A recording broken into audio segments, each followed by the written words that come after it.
grab it. Samouche? Samouche! I'm getting very slowly better at it. Yeah. Okay, so you're going to position yourself on that little loopy arrow and get ready for the intro. Hello, and welcome to Purl Perspectives. My name is Anahí. I'm Ali. And I'm Carine. And we are your three pearls coming to you from Ottawa, Canada. Today, we're going to talk to you and with you about what we're making, what we're wearing, the questions of the knitting world that are lingering on our minds, and we'll finish up with a little bit of knitspiration to share with you what's keeping us motivated on this awful world full of beautiful people and beautiful things. Mm-hmm. So if that sounds interesting to you, get something to drink and something to work on, and let's get started.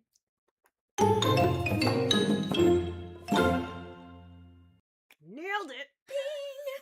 You're getting so good at that intro button. That is good perfection. Job, bud. One of these days, I'm going to just, with my eyes closed, I'm going to get it. You're going to get it every time.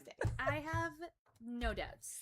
You know where it's almost the end of nope, it's almost the end of July. Oh jeez. It's almost the end of July, but that means we're at 2.5 years of podcasting. Yes. Ooh, yep. Actually, We're pretty close to that. I can't believe we've been doing this for 2 years. 2.5. Oh my goodness. 2.5 whole years. And that makes sense because there's 50-ish weeks in a year, and we stream every 2 weeks. Yeah. And this is our 50th episode. No, I think wait. Yes, you're right. This is the 50th one, not including all of our Project Pearls, all of our Pearls of Wisdom, all of our like vlog videos and other fun things that we've posted. And it's been what, like a month and a half since the three of us have been together? Yes. the last three times somebody was missing. Somebody else has been out of town, and then somebody else has been doing something, and yeah. That's so true. So it's good that all three of us are here for number 50. Yeah. I think that's appropriate. That's so fun. I can't believe I you almost guys are wore here. this one today. Oh, you should have. you? And you have it in the exact same color, right? Almost. Almost. Yeah. It's almost. And it's I like that pretty much the same yarn, too. The color memo without getting the color memo. Yeah, of like, I know, right? Oh my god, it kind of like matches, too, from light to... I'm wishing I've worn something pink, but I like this. Still one. No, I'm this happy. is perfect. This is your color. I could. It would take me 35 seconds to go home and pink. Do you even have a pink? I do. I have my Petal Party crop by Samantha Guerin. That is pink. like a magenta. It is magenta. What else do I have that's in pink? Nope, that's it. That's it. I guess I should start. I should probably make something for myself in pink. What I'm currently knitting is pink today, but what I should probably do is knit something for myself in pink. Yeah. Yeah. That is interesting. Yeah, okay, hold that's on. fine. That's fine. I'm just trying to make sure Is this the right one? No. That's a previous one. Because it says a lot. Oh.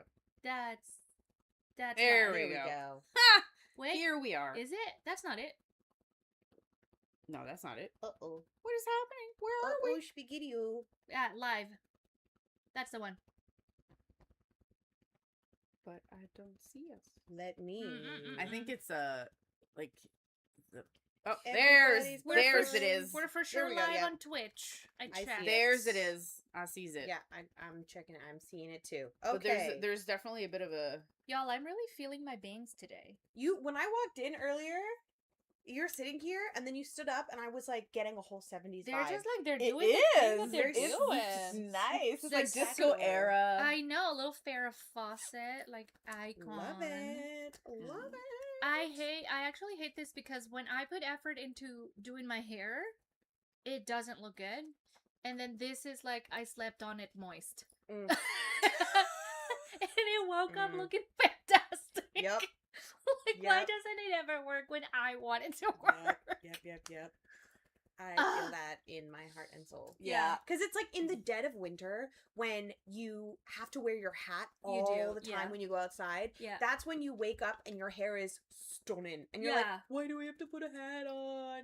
Yeah. And then you get to work and you look like a gremlin. And you're Yes. like, it looked so good for the 5 minutes between when I got up and when I had to go outside. Yeah. And then when it's summertime and you don't have to wear a hat and you're just fighting, you're fighting your for hair your is life. just like, But nah. you're the humidity and everything, and it's just like, no, Yeah. I'm gonna fight the restrictions you're imposing on me. And it's like, fine, bun. And then regardless suppose of we're playing it how hot which is it is, what is happening today. if you're walking outside within 5 minutes, you're just like, You look like a whatever you poodle. had is Yeah, gone. exactly. You do. Yeah, it's gone. Yeah. It's- Don't even worry about it. Mm-mm. Don't even try. Mm-mm. I wish I had a glam team that could just Oh, like Zendaya. yeah. And then I would never have to worry about fighting it myself. always 'cause looks somebody so else freaking would just stunning. She always looks. Have you seen all of the fabulous. looks from the Spider-Man Yes. Rainy Day press Yeah. tour? Every time I'm like, I wish my jeans were From the Odyssey press yeah, tour? honestly. just like I'm like. I Damn. mean, obviously, it's also like stylists and like Yeah. whole team behind, but at the same La time, I'm like, Roche damn and it. his team? Yeah. Woof. And the Mhm. shoes she's been wearing are just like goals. Mhm. And then I look at those and I'm like, I could never wear the things that she wears because Would I would probably Break fall my over. ankles. Yeah. But damn, does she ever look good? Mm. Yeah. Man. Yes, she Mm. does. You know who Mhm. else looks great? We do. Let's Oh. talk about what we're Heck wearing. yeah. Who'd like to go Our first? dorks, Spencer? what we're doing, Wait, and all that stuff. Because it's our 50th live stream episode, do we want to dork the way we did that one time where we all do what we're wearing and then we all do Yeah, I what like we're- that. That's nice. sorry, we all do what we're drinking and then we all do what we're our outfits and then we Got all it. do what we're, Okay. yeah. Yes. Who wants to start with? Well, do we want to do like In a row? Yeah, let's do Okay. that. Okay, so I'll start with the drink. I have my fancy tea because I drove here today and I didn't walk. How So- fancy is it? It's pretty darn fancy because Pretty it's sunshine green tea Ooh. with a Caribbean twist. So it has Hey. well, it's green tea, but it has orange peel, strawberry, freeze-dried strawberries, and something else I forgot. But it's citrusy. Like it's That's not so maybe not as much nice. anymore because it's been Yum. in a while. So it turned a little bitter. Is it you're drinking it hot? Well, not anymore, but yes. It was hot when I made it at home. Got it. Now it's more like Room temperature? room temperature, So but like it's still 27 good. degrees? Yeah, Yeah. it's still pretty darn good. But yeah, it's like green tea with a little citrusy flavor. I'm also drinking tea, but it's herbal. I've got Wasatski's passion fruit and mango herbal tea. I don't know what makes it red. Maybe there's a little It's bit probably of the roast. passion fruit. Maybe, but passion fruit's yellow. But when you get it like in a tea form Dry? and dried, it comes out red for some reason. Okay, well, it's delicious. It's wonderful. I cooled it down with some frozen mango chunks, which I'm gonna eat as a snack afterwards, and then topped it off with a little sparkling water. Yummy. It's my favorite kind of summer drink. Is Yeah. like a fruity infusion. Yeah. Yum. Cheers. I have this little like pitcher that Yeah. where you can put the fruits in a different Mhm, like little mhm. section. Yeah. Mhm. Then you put fruits, and then you put the water, and then you put it in the fridge, and then it just like I don't know. Infuses. It fuses. I was gonna say it's Love magic, that. but Gravity fed. I am doing a Diet Coke, but I muddled half of a lime Yum. with some castor sugar Oh yeah. in the bottom. So I like squeezed out the lime carcass, and then I like with a spoon, I just kind of like poured a whole bunch of castor sugar on top and like muddled it because I don't have a proper muddler. Mm-hmm. I should get one. And then just like muddled those two together, and then I poured the Diet Coke on top, and it actually slaps. So very much enjoying. Close up of our drinks. That's what we're drinking. Beauty. It's Mocktail Cheers. City up in here. Mm-hmm. I like Yum. that you did kind of like a pseudo Cuba Libre. Yeah. Yeah. I That's looked very at resort. I looked at my rum collection and I was like, nah. Nah. So I did, Sometimes no. pseudo Cuba Libre. Yeah. So good. So that's the bevies today. Oh, fantastic. do you want to What lead us is on your for Ooh, the outfit? so my outfits? outfit today, this is one of my favorite summer makes, which as I was pulling out of the closet, I realized I only have 4 summer garments and I really need to make myself some more. Because that Really? is entirely not enough summer garments. This is a Tolsta tee it's a pattern by Rebecca Clow of the Crayabea. This is a Crayabea Stan account. We've established that. 100%. This is in Alley Cat Yarns. It's their Silk Yak fingering base. So silky. A few years ago, Can I pet you? Yes, please. Can I pet you? Please pet me. So Please nice. pet me. It's so A nice. few years nice. ago for local yarn store day. Oh yeah, Melissa had a Trunk show at trunk Fabrications, show. Yes. which is one of our local fabric Hi, stores. Melissa.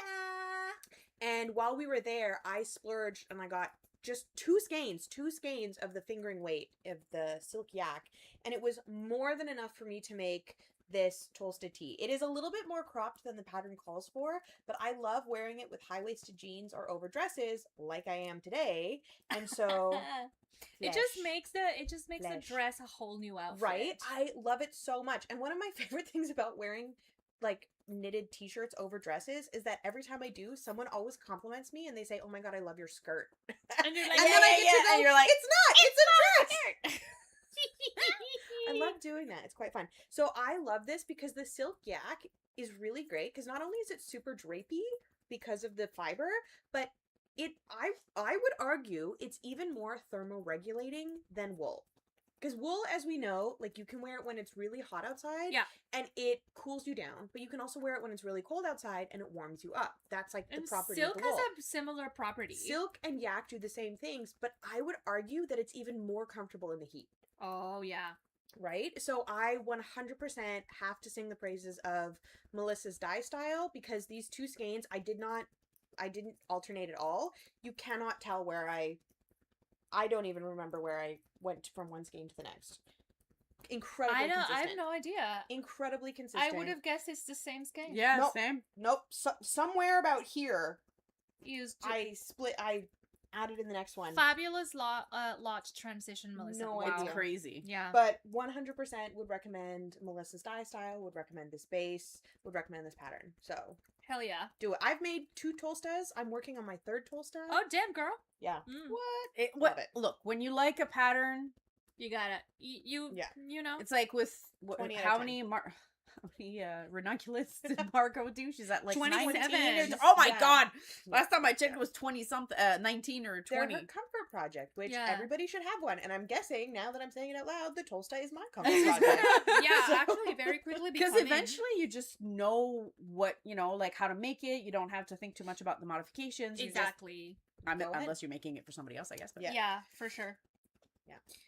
What are you wearing? I am wearing the Streamline tee by Alexandra Tavel of 2 of Wands. So cute. It's one of, if not the first finished garment that I ever made. I love it. The only thing is, in person, looks fantastic. On camera, disappears. Oh, yeah. You're Right? right. It does. And I'm so sorry about that, but I promise I'm wearing clothes. She's a little nudie. It's just we're having a nudie moment. NSFW, this episode. That's Yeah. the title of this episode. NSFW. She's not actually naked, folks. She's not. She's wearing clothes. That's the title of the episode. She's not actually naked. Future I Ali, regret when it you a do little the bit. show notes. And every time I wear this shirt, I tell myself, oh, next time I wear it, I'm going to take the time to dye it a darker color so I can not look naked. And I keep forgetting. Yeah. It goes in the wash, and then I wear it again.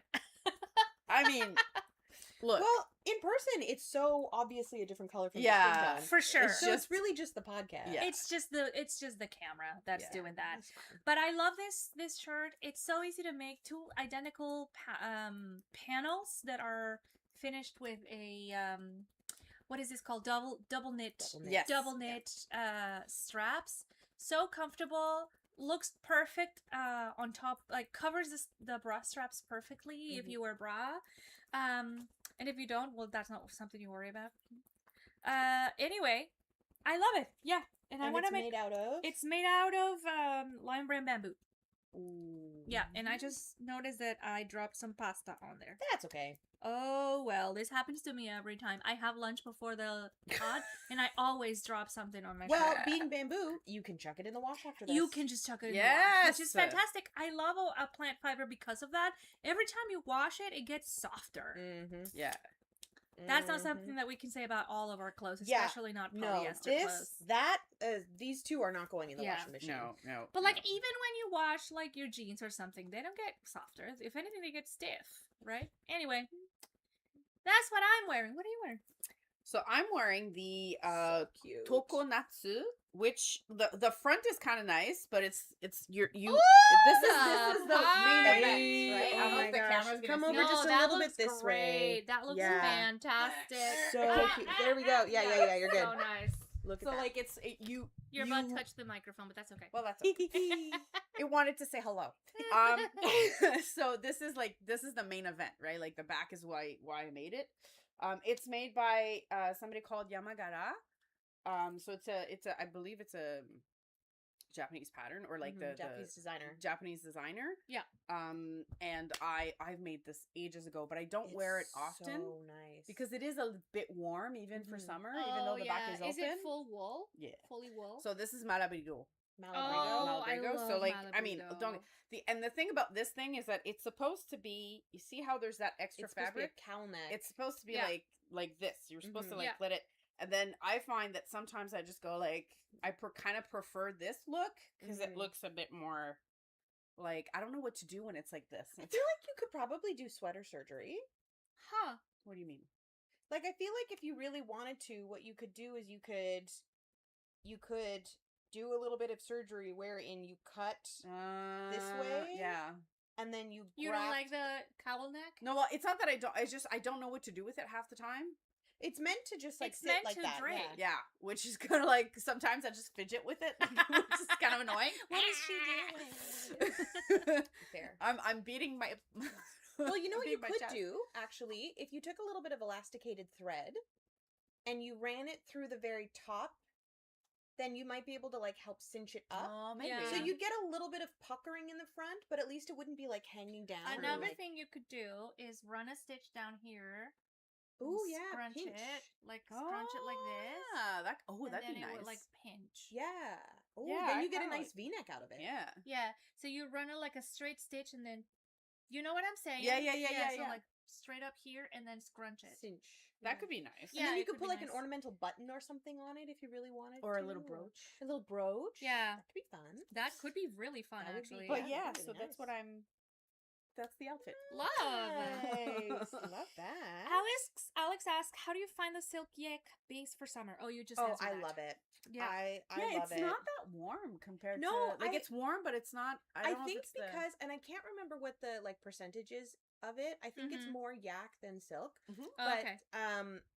but the silk definitely has the like it doesn't maintain the heat the same way Yeah. as wool does. Yak Mhm. obviously does hold heat. But again, it's the thermoregulating properties of the yak of wool where it's I honestly I wish I need to do a little bit more research into like how the fiber structure does this, and I'm sure there's somebody out there screaming in the future at the screen being like, this is how it works, and Tell us. one day Tell I us. will Just don't be scream there. at us because we're very sensitive. Tell Well- us gently in the comments. Tell us gently in the I'm comments. gonna go home and do some research after this. But essentially, yeah, like it keeps the heat in when it's cold outside, but then it helps like regulate the heat out when it's hot outside. Like a thermos. Like a thermos, yeah. So it's really great. Could you pass the keyboard for me, please? Oh yes, absolutely. All right. Are y'all reading? Yes. Yes. What are you Okay. reading? Lots of stuff. Well, I mean, that's not true. I finished a bunch of stuff recently. I'm also reading, or it's my first romance audiobook ever. Ooh. Because I've never done that before, and the only format I could find it was audio. Right. So I was like, okay, let's just do it, because I was trying to find the series. It's a 4-book series. I was trying to find it all on as an ebook, and Yeah. for some reason they have 2, 3, 4 in the ebook, but not the first. Mm. Right, only that. So I've been listening to the audio. This is a genre I never thought I would explore because I never thought it existed. Yeah. Bear with me. This is a why choose cozy romance. Okay. So it's a cozy, nice. adorable, like over the top cozy romance with Ah. like more than one guy. Because why choose? Yeah. Oh, why choose? Yeah. I thought you said wide shoes. And I'm like, I'm I really mean, that missing too. something here, but I'm gonna let you finish. So why choose is like there's more than one male or female love interest, right? Yeah. In this case, it's Multiple. multiple male interests for the female protagonist. It is very much over the top cozy in the sense that it's just adorable. Like but like to the point where like even I wouldn't handle that in real life, but I don't know. I kick my feet and I go like, oh my god, it's so cute. Yeah. And I just finished the second book, which is a pack for winter. And then the first book is a pack for autumn. So they're all for seasonal, but seasonal because the name of the female protagonist is either winter, autumn, summer, or that's so clever. Spring is I think it's her family name. I forgot, but like they have different. So it's a wordplay like the movie 500 Days of Summer. Yeah, it's not a long summer, by the way. And the woman's name is Summer. What I love about it is that it's actually a 4-book series written by 2 authors. So one author wrote number 1 and number 3, and one author wrote number 2 and number 4. Oh, that's fun. So I forgot the names, but they're like it's just a really nice little collaboration. Yeah. So it's nice to see the characters like interact because you can tell who they were written by depending on the personality. It's kind of nice. So this is my first attempt at audio for the number 1 book. The jury's still out on how I feel about audio romance because I'm still like it's I will admit it is very efficient because I can do stuff while I'm listening, but it's still very strange to me to hear voices. Yeah, because I usually like to imagine voices in my head or to like. So it's just a very strange thing. No. I'm not used to it. Also, you have to practice your poker face. Oh, that's fine. I've had a poker face my entire life. But so other than that, I just I'm right now reading the C.R. Jane The Wrong Play, which is the number 2 in the Wrong Play? Yeah, I think it's called I forgot what the series is called. The Wrong something. But it's essentially it's a sports romance series. Her first series or her first part of that series was all hockey players. There were 5 books, and this is the American football series. I already finished the hockey. I still prefer the hockey so far.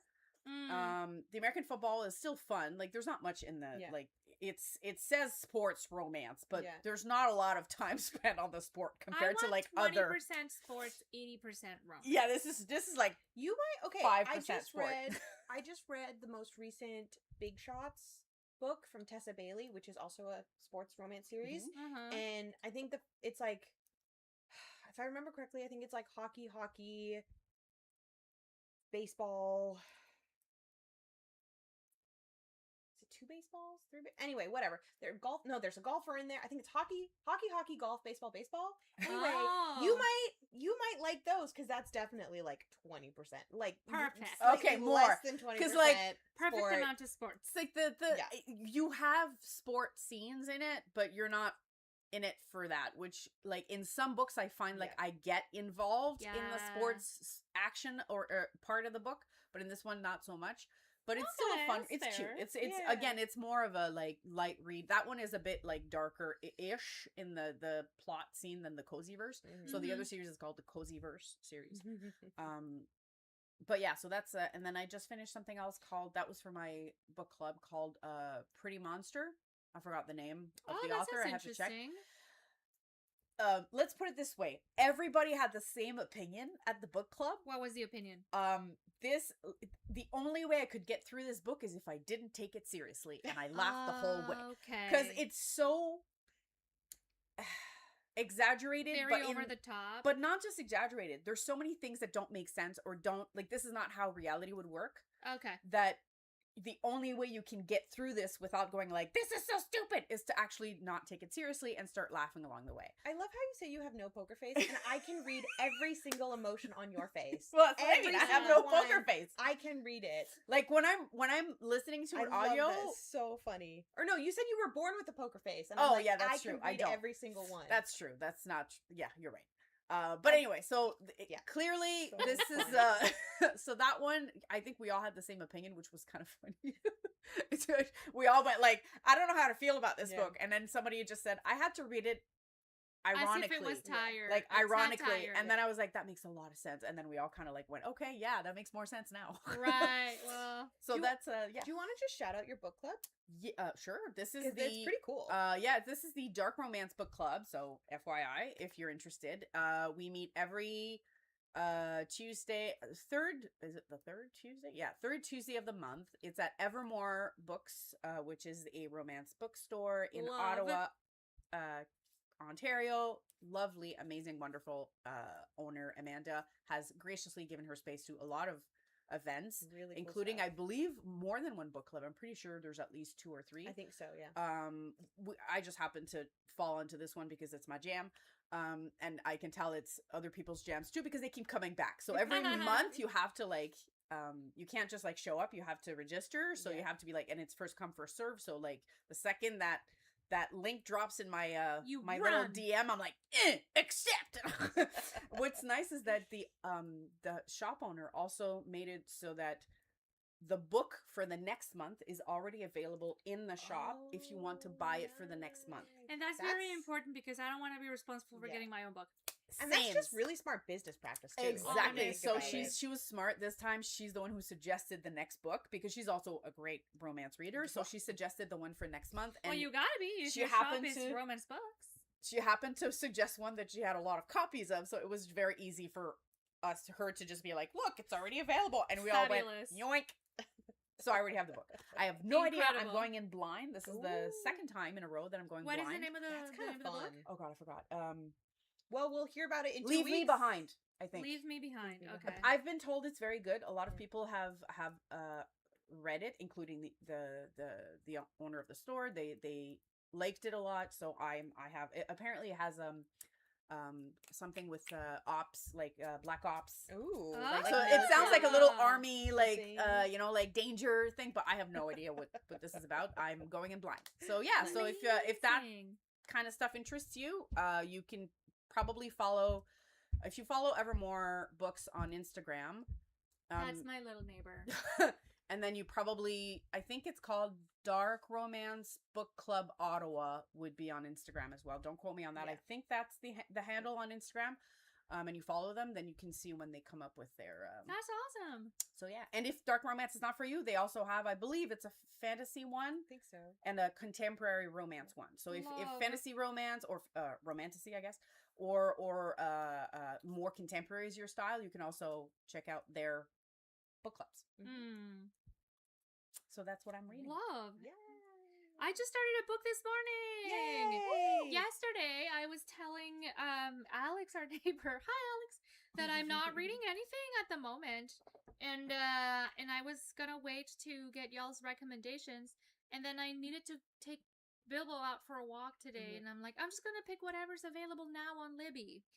And there's excellent choice. You've read it? Not yet. Okay, but I have a copy of it somewhere. So this is called The Firekeeper's Daughter by Angeline Boulley.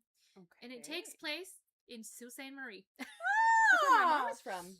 Yeah, this is about a half Ojibwe woman. Yep. And her coming like sort of like reckoning with her heritage on both the indigenous and the non-indigenous side, and how like so far I'm reading it in like just started this morning, and I'm reading it like at 1.5 speed. So far it seems like she needs to make choices based on 2 very different matriarchs, her mom's side and her dad's side, which it's hard to reckon with for sure. So I'm rooting for her. Her name's Donis. No, this is so far really well written. I think it won a bunch of awards when it came out. It did. It was sort of in the top 10 of available now on Libby. Nice. So I'm excited to listen to a book that first off takes place in Canada. Yeah. And is sort of exalting the voice of someone. No. Enhancing. It's an own voice. It's an own voice, I think, as well. Exactly. It's like raising the voice of an indigenous person. Yes. Right. And that's not something that I've had exposure to a lot. So I'm excited to hear more. Yeah. More stories from indigenous people. So this is really exciting. Firekeeper's Daughter has been on my TBR. I recommend it so far. I'm 4 chapters in. That's a lot of chapters. So Yeah, far, that's so already good. pretty That's good. a lot of chapters. Ooh, I'm dripping. Yeah, Bilbo and I went on an extra long walk because I didn't want to stop listening to the You book. must have loved That's that. the best. It was like, Bilbo's like, she's listening to a good book. Yeah, Let's yeah, keep you going. must- that's how you He's know having the that. best time. yeah, we go an extra vlog around because I want to keep on listening. I think the author just came out with a second book. Saw it at the Spaniels yesterday. Oh, Ooh, I nice. haven't ever read anything by Angeline Boulley. Sisters in the Wind? It looks like there's another one. Sisters in the Wind. Maybe that's the second one. Maybe it is. Legendary Fry Bread No, that's by Dadin. somebody else. Oh, that's somebody else. So yeah, it sounds like maybe Sisters in the Wind is next. Very nice. Nice. Amazing. Pick this up if you love quiet girls with dark pasts. Yeah, I do. I do actually. Yes. Hold on it now. Put a hold I'll put a hold on it. now. I'll put a hold on it. 7 weeks wait. Well, just in time for you to finish the other one. There we go. Seriously? Oh, it's a thriller. Oh, fantastic. Ooh, Yeah, Bilbo doesn't like long walks in the summer because he doesn't like the heat. So I don't know if this is a thriller. I don't think. I don't think it is. No. Oh, yes, it is. Oh, it is. It's a young adult suspense thriller. Oh, Okay. okay. Yeah. So far, the audiobook narrator is very good as well. So Nice. I'm excited for this book. Oh. We'll see I'm gonna how have it to jump up goes, the but TBR. so far, Oh my god. hooked me What'd you lose? immediately. I lost my. Well, I might be in the. It's fine. What'd you Stitch lose? marker? My it's not. It's the thing attached to the stitch mark. There it is. That's fine. We're good. Okay. We're good. It just fell. This is that little crown thingy. Oh, cute. I got that from Cute. Botanical Yarns. Yeah. I see. Yeah, It was yeah. their, like their. I think it was King Charles. Coronation set or something. Coronation Yeah. set or something. So I got the little crown, and Cute. I've been using it as a place marker. Long may he reign. Not really, but anyway. Are you reading, my friend? Am I reading? Am I reading? What a silly question to ask these two guys. Am I reading? No, you can't really see it anymore. I had a bookish tattoo that's like pretty much like gone. Oh yeah, I can't see that It's anymore. gone. What did it say? A uniquely portable magic. Ah. It's a Stephen King quote. Books are a uniquely portable magic. And I keep meaning to like have it redone. Not in that like I want it retraced, but I want like that tattoo again somewhere else. Yeah. So maybe I'll do that one day when I can scrape together some. That's a some really extra good little- one. I know, I love it. What It's a beautiful quote too. It's a bit cheesy, but like it's true. Yeah, but Books it's are so uniquely true. portable magic. And we love cheese. We do. That's enough. Okay, I know I've talked about this before, and I know it's been seen. My little taquito tattoo that I have here, So my good, by the taco, which way. I love, has now opened up this like huge avenue of all of my favorite foods will eventually get tattooed onto my arm, which will Mm-mm. include a fork twirling spaghetti. Yes. Duh. Cannot Because forget obviously spaghetti. my love of the Italian cuisine is rooted in my love And you of pasta. constantly make yourself emotional support carbonara. Exactly. Thank you for Mhm. thank you. I Thank see you. Thank you. There will be cheese, there will be sushi, there will be all of the other things that I find delight in will eventually get stickered onto my arm. Little short on funds at the moment, but when those funds come back and the financial Yeah. breathing space is there, the food stickers will be abundant, and Mhm. the food the stickers. book tattoos will become will be going onto the arm as well. But yes, what am I reading? I actually haven't done a lot of reading in the last 2 weeks because I spent a good chunk of this past week down with a migraine. So Oh. reading, Bummer. listening, just not really possible.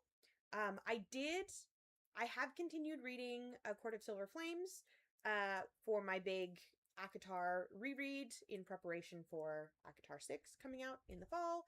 Very excited about that. We've talked about it a lot. I'm not going to revisit that. All right. Well, we don't need to because we've talked about it enough.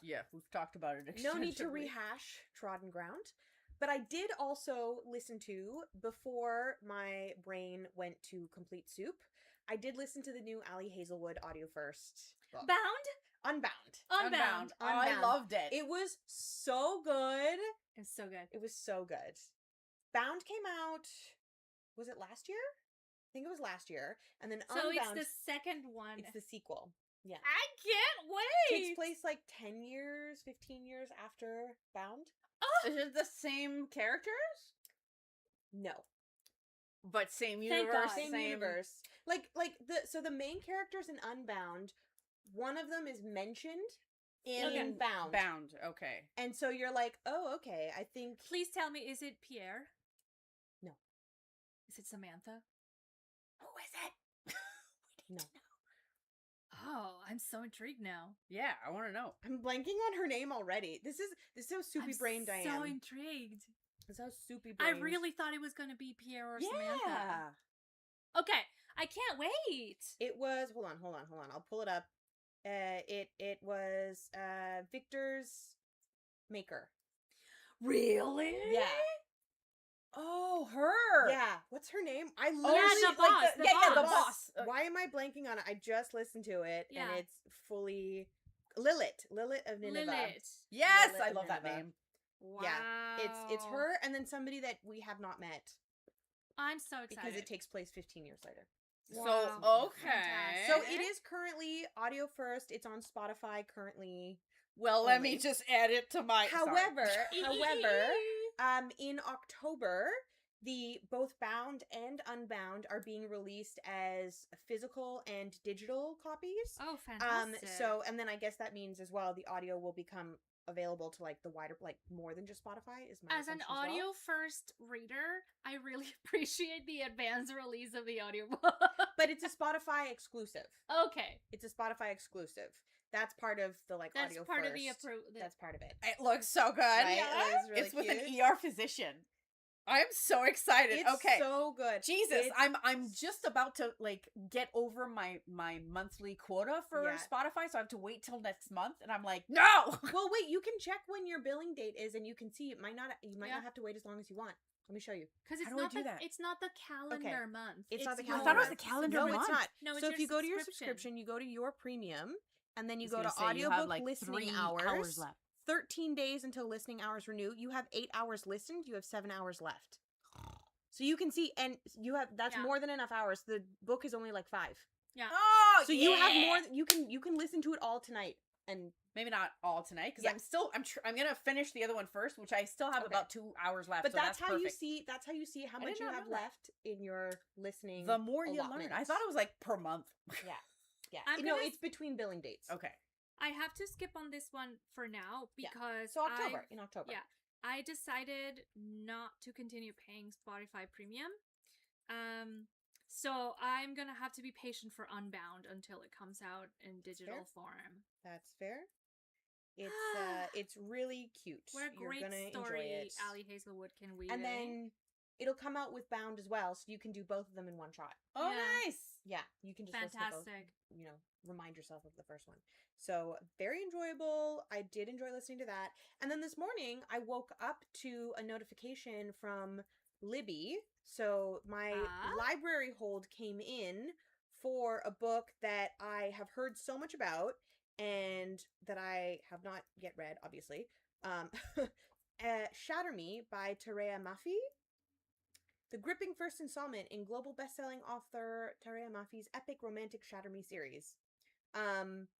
I know basically nothing about this other than that it's hugely popular this You series. said a lot of words Okay. and I understood none of them. It's a young adult fiction, sci-fi, romance, Okay. fantasy series, and The title's a little aggressive. yeah.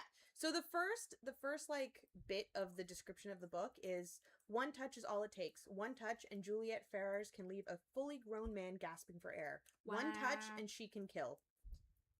And I'm like, okay, cool. That actually sounds yeah. pretty good. It So- sounds a little bit like, so there's this other book called Poison Daughter, Uh-huh. which has the same premise where Mhm. one kiss, if she kisses you, Yeah. you're like, she's venomous, I guess. The kiss of It's death. essentially poison ivy. Ah, that's awesome. From that, Yeah. from the Oh, movie yeah. when she kisses the guy, Yeah, like, it's what's that movie? Like, And then she takes it like the cover. Batman and Robin, I think. Yeah, Poison Ivy. Yeah. So, like, essentially, that's... Uma Thurman. Yes. So good. Yeah, she Yeah. was actually. That was one of the good ones. So, But yes. I but, wanted to ask yeah. you if you've read. Okay, let's Mhm. back up. Okay. This morning I was teaching a class, a crochet class, and one of my students was talking about a book that she's reading called Oh Jerusalem. And apparently she was familiar. struggling with the romance age difference because it's a young girl with a 50 plus Sherlock Holmes. Okay. So she becomes she becomes his like Ward? protege, mentee, Like a ward. Yeah, not really, because he's not in charge of her. Okay. But more She is a legal adult. Let's start with that part. Yeah, she's at 18, 19. Oh my god, like that. I'm sorry. That's and too much for me. And so there's like a 30-year age gap. That's. And she was like, I'm struggling about that issue, but the rest of the book is actually really good. Okay. And it's about like this woman that is just essentially the female version of Sherlock Holmes, and how she in disguise meets him. And they end up working together on a new case, right? And it's not by the same author as Sherlock Holmes, obviously, but Sherlock is a character in the book. Mm-hmm. Okay. So I wanted to see if you guys have heard about this, because I need at least one more person to vouch for it before I go and put it on my to-be-read list. So this book came out in 1999. It is the 5th book in a series. Mary Russell and Sherlock Holmes. The first one is called The Beekeeper's Apprentice. Yeah. Or On the Segregation of the Queen. Yeah. And the first book takes place in 1915. O Jerusalem takes place in 1919. Okay. So it's a few years later. Yeah. In the first book, she's 15. 15 years old, gawky, egotistical, and recently orphaned, the young Mary Russell displays an intellect to impress even Sherlock Holmes. Under his reluctant tutelage, this very modern 20th century woman provides a deft protege and fitting partner for the Victorian detective. Cool. So that's the first book. Wait, but the romance is between her and Sherlock Holmes? But that's not on that book. But that's by book number 5. Yeah. But that means he's known her since he was 15. Yeah. That's very icky. Yeah. That to but me, again, that's a little too much. These books came out in the 1990s. Like, I don't know if anybody else does this, but for me, if the story is really worth it. So, in 2016, the author came out with a book that is meant to, it's like 2.5, like book number 2.5. Okay. So that would fall in like the chronology of the books. And it is her accepting Sherlock Holmes's proposal of marriage. Yeah, still weird. Yeah, I think the only way I would read why... this is if the plot is really good. I don't know if you guys can do that. I would literally just pretend that's not the age. I don't know that I can do that. I think I would try the first book first. Not the second one. 5th. Jerusalem is number 5 in the series. Not the 5th one. Okay. I would try the first book in the series, Apprentice, The Beekeeper's Apprentice, for a couple of reasons. Number 1, jumping into number 5 in the series, there's a lot of established relationship dynamics, plot devices, backhand knowledge that you're losing out on, and that would take away from your reading experience. Okay. Number 2, yes, right now, the thought of like this big age gap, icky. Yeah. But in the 1910s, 1920s, not weird at all. Not as weird as it is to us today. That is true. On top of that, when you add into the fact that this is a relationship that by book 5 would have been established for many years, might also make it less icky. Yeah. I don't know, because it still means that he met her at 15 and was like... Yeah, but that's us putting our modern societal norms on 100-year-old story. That's true. Right? So the first book is 356 pages, came out in 1994. I would give that one a try, and I would see how I like the first one, because that's good advice. Because you might find that the plot is really interesting of book number 5, but you don't like the writing style. You don't like the tone. Yeah. You don't even like the characters. That's true. And it might be enough for you to just go in and like read a deep dive on the plot of book number 5. Yeah. And that be satiating enough. Yeah. Right. If you don't like how the author writes her story, that like how she's characterized Mary and Sherlock. And okay, fair. Else.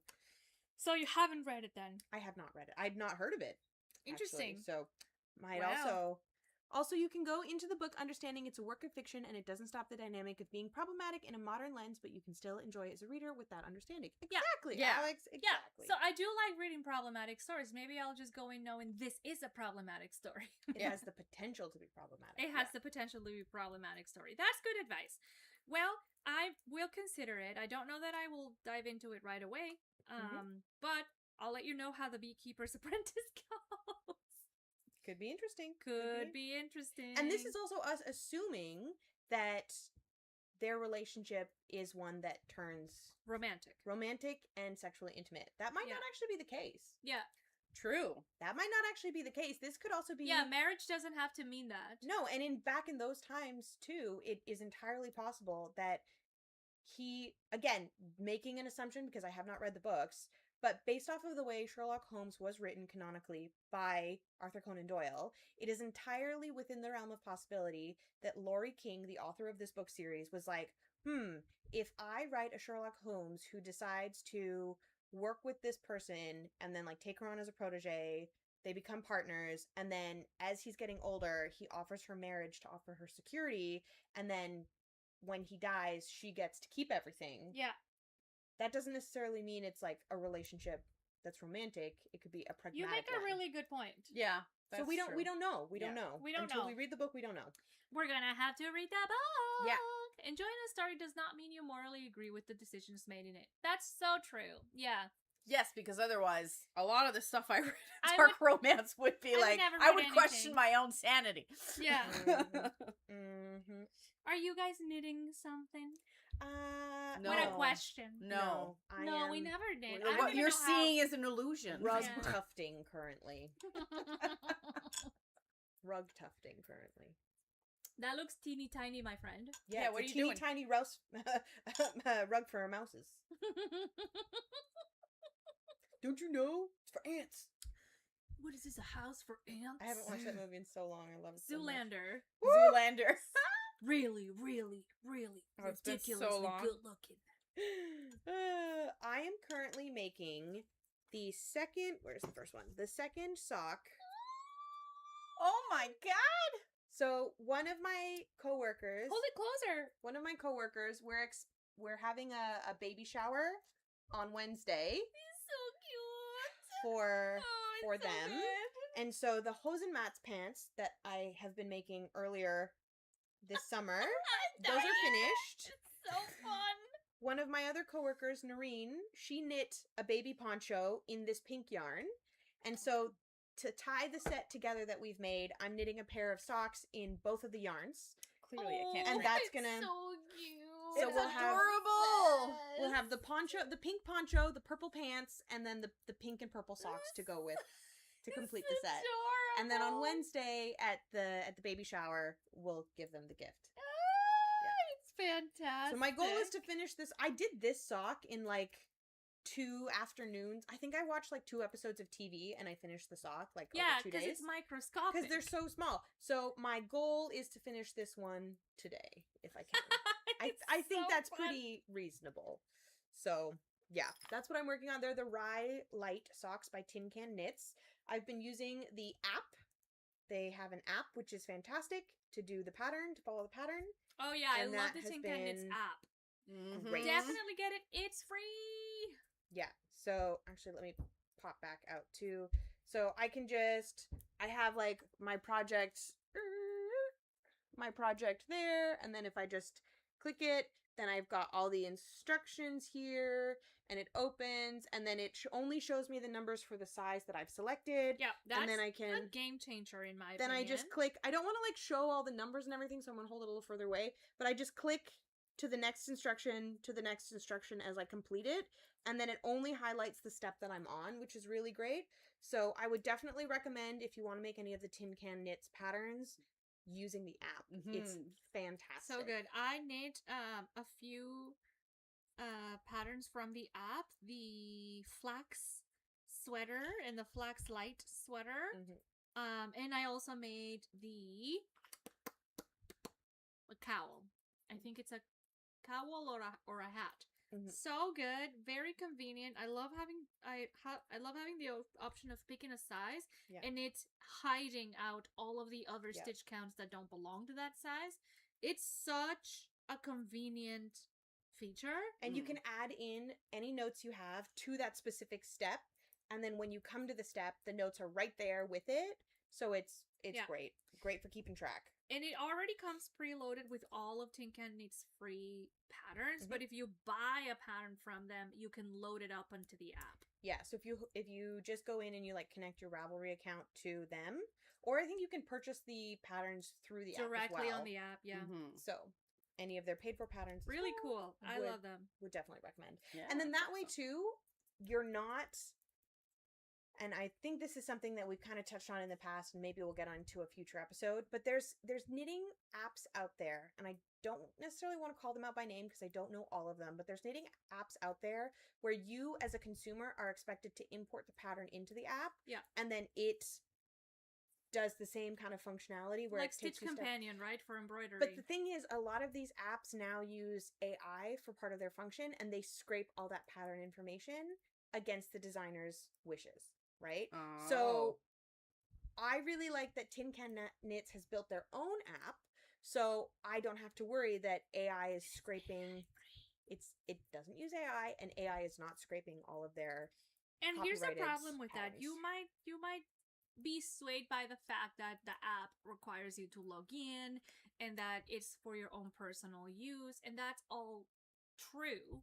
But the thing is, as soon as you upload a PDF and the application reads it, it doesn't stay in your local memory. No. It goes up to a data center, gets analyzed over there, and returns to you what you want to see from it. But in the process, it's using that information to train the same artificial intelligence to make decisions later. Which means, if all of us start doing that, all of that information will get recorded in there, and then anyone who uses that same artificial intelligence engine, whether through the app or not, would be able to access that information. Maybe not verbatim, but all of the intelligence that went into it will be accessible. Yeah. And that's pretty problematic if the designers individually did not give permission for that, which who would? No, honestly. exactly. No, but that's this is the whole debate with AI is essentially what it's grabs everything and then it regurgitates something that's like a diluted or it's not always simplified, dumbed down version and some often incorrect version of actual correct information. Yeah. I'm not against technology, and I love the word processing power that some of these language models can do. Like, for example, I always have on my speech to text, and I always have the predictive text on all of my communication apps, and I find that really helpful. I say yes to the help me write this email on Gmail. That's fine, right? I don't feel bad using those. I feel I draw the line when we are using other people's intellectual intelligence to generate new products. Yeah. Which is theft. If we're being honest. Yep. And it's hard to paint the line to draw the line as a user because we don't have control over that. And it's still such a young subject, or it's very early on. There's no legislation much, the internet is kind of like the Wild West. It's really hard to. Well, the people who have the power to make the legislation don't understand it because they're ancient. Yeah, not only that, they're also probably in the pocket, paid. Yeah, paid actors. They're probably funding it. Yeah. My little neighbor is going off like Lord of the Dance. They're having a moment up there. Yeah. We're dancing. Woo! Yeah. There's high Irish dancing up there. That's so funny. I hope you can't hear it very much, but if he's really going off, you go. He's having fun. So what are you knitting? What are you knitting? I'm continuing to knit on the body of my contrast Racerbra. I haven't made a lot of progress, but okay. I'm actually just using this.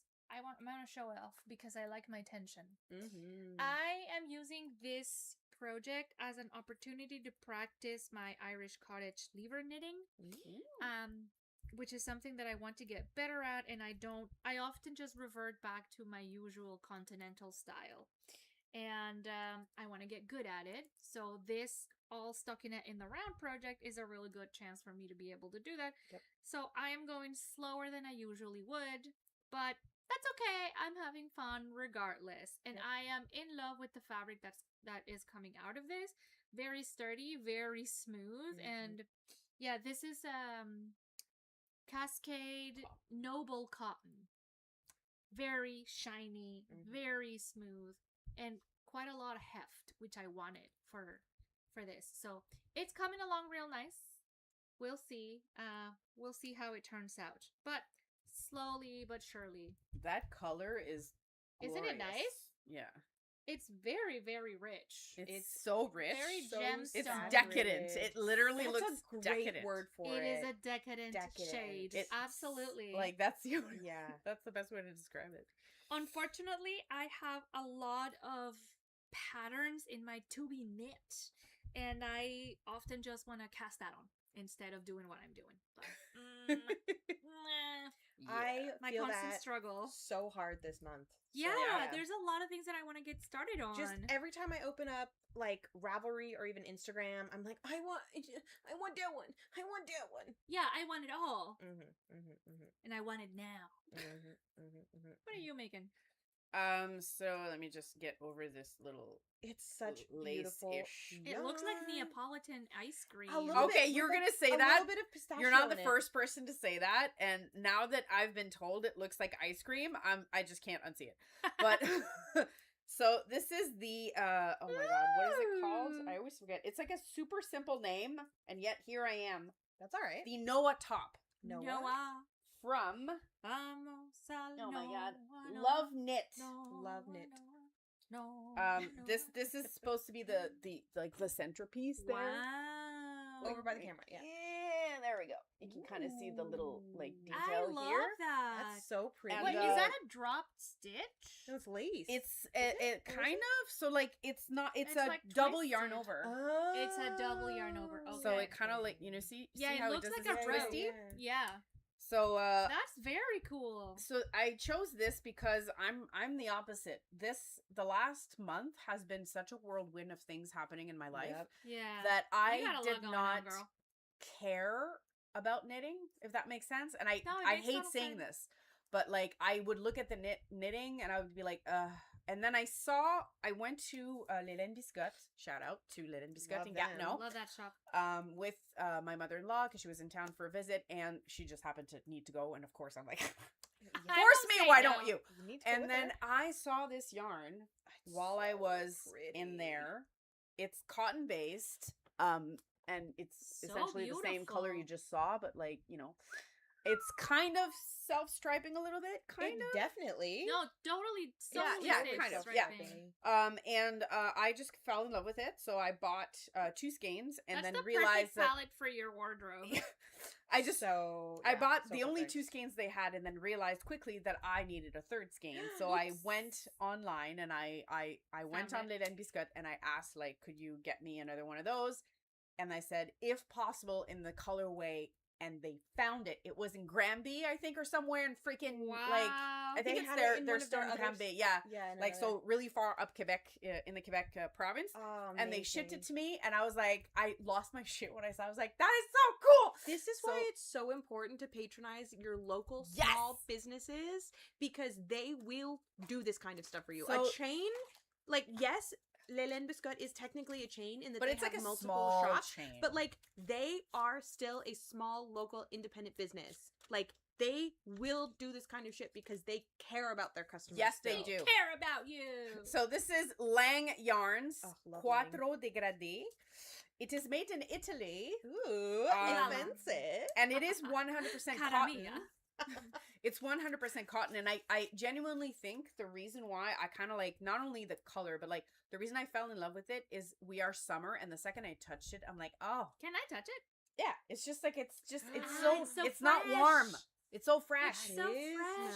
Nice. So I felt like this is perfect, and I really like the gauge that you're using. Very drapey. Yeah, right? That's gonna be so nice to wear. I'm super excited to see what it looks like on me, and honestly, I'm like, it kind of got me out of my funk a little bit of like, I don't feel like knitting. Yeah. Well, And- you had a lot on your mind. So Well, it's also I understandable. had like when I just started this, I had a lot of time to knit because I was spending a lot of hours on a stupid chair waiting. So Yeah. so I ended up just doing like a lot of this because I needed to do something with my hands. Yeah. Anxiety. If But yeah. you have anxiety, or if you need to wait for long periods of time, Oh, God. I highly recommend picking up knitting. Yes. Bring Or your knitting with anything you. anything crochet that you do with your hands. any kind of fiber craft, 'Cause- or Any kind of handicraft. repetitive motion, It- whatever stitches you want to make, Well, it's gonna there help. was I saw something recently online that talked about how the repetitive motion of handicraft is really good because it helps your brain process.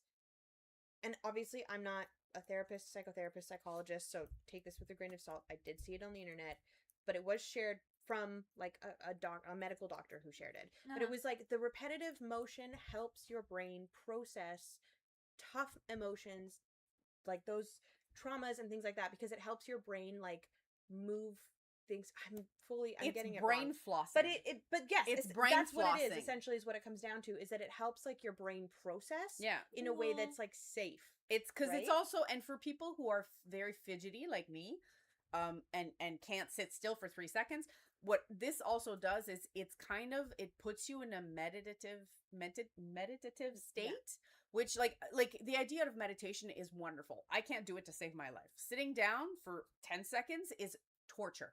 So the best way for me to enter that state is to do that repetitive motion. Like when I go, Because it occupies your body. exactly, but it's still enough for my mind to be able to wander off. I don't have to pay Yeah. attention to the motion. All I have to do is like, but I'm not sitting still. Does that make sense? So that's why they're saying if you have ADHD, meditation or your version of meditation sometimes is more like walking or listening to specific music or doing a craft like this or even stretching. It's not going to be, for a lot of people, it's not going to be sitting still. It's actually going to be doing a very repetitive motion, or because it gives you that same escape that meditation does, but with movement. And I think I also heard this on the internet, so don't take my word for it. I think it has to do Allegedly, also all with of the those things. fact that when you are making stitches or making small movements, you are occupying not just your hands, but you're occupying your mind in doing this, right? So maybe not with words, but you are using your mental capacity to think about, okay, 3 pearls, 1 knit, 3 pearls, 1 knit, 3 knits, 1 pearl, etc., right? And you're thinking about that, which means that your brain has less likely of a chance to start spiraling in what's stressing you. Yep. So if anything, you're giving yourself a chance to not think about all of the things that bring you anxiety because you're doing something else that's occupying your hands and your brain. Right? Exactly. So it's a bit of a rest stop. Yeah. That's very true. Look, if you're here, you probably already do some kind of Yeah. fibercraft or Hello. handicraft. Welcome. Chances are you probably already do one. But if you are somebody who does experience anxiety, not unlike ourselves, but you have not yet picked up one of your preferred hobbies while experiencing anxiety, maybe give that a try. See if that helps you the way that it's helped us. Yeah. Again, we're Yeah. not medical professionals. And it What do doesn't we like know? it doesn't but always we work. have found that this has been No. helpful to us. Yeah. Like and I've noticed maybe sometimes it will be helpful to you. sometimes it's like it's too like the thing the is- episode is too much, I guess. Yeah. Yeah, sometimes I'm not able to the executive function is just not there for Yeah. me to pick up something and actually have enough capacity to work on it. But then there's that sweet spot. But then Where there's it that works. sweet spot before it gets real bad where I can use this as an actual relaxation. You know what else I do strategy. for brain flossing when I'm like super stressed or whatever? Deep clean my house. Yeah. But at a Because point it's- where it's kind a of like control mechanism. yeah, that makes like sense. I will literally like It's immediate satisfaction, right? go through the entire house and just like I need to reorganize my pantry. There's no reason other than just like I'm feeling antsy and I need to do, but it's always like like cleaning related or organization related. Like I need to like reorganize my pantry, which I've already reorganized, but whatever. And it just it's mind flossing. Like a little flossing. A little flossing action. And guys, I think that is our dork. Yeah. That is our dork. That was dork. actually pretty effective. Consider 1 hour. yourself successfully dorked. You've been dorked. You've been dorked. Now, we're going to move to our topic of conversation today. Yes. And then we will round up with our inspiration at the end of today. And I'm going to insist we do an inspiration today because I got a good one. But before we do that... I gotta get one too. Our topic of conversation today, Carine has brought to the table a good one. So do you want to explain it? So I was recently watching and by recently I mean this morning, I was watching the...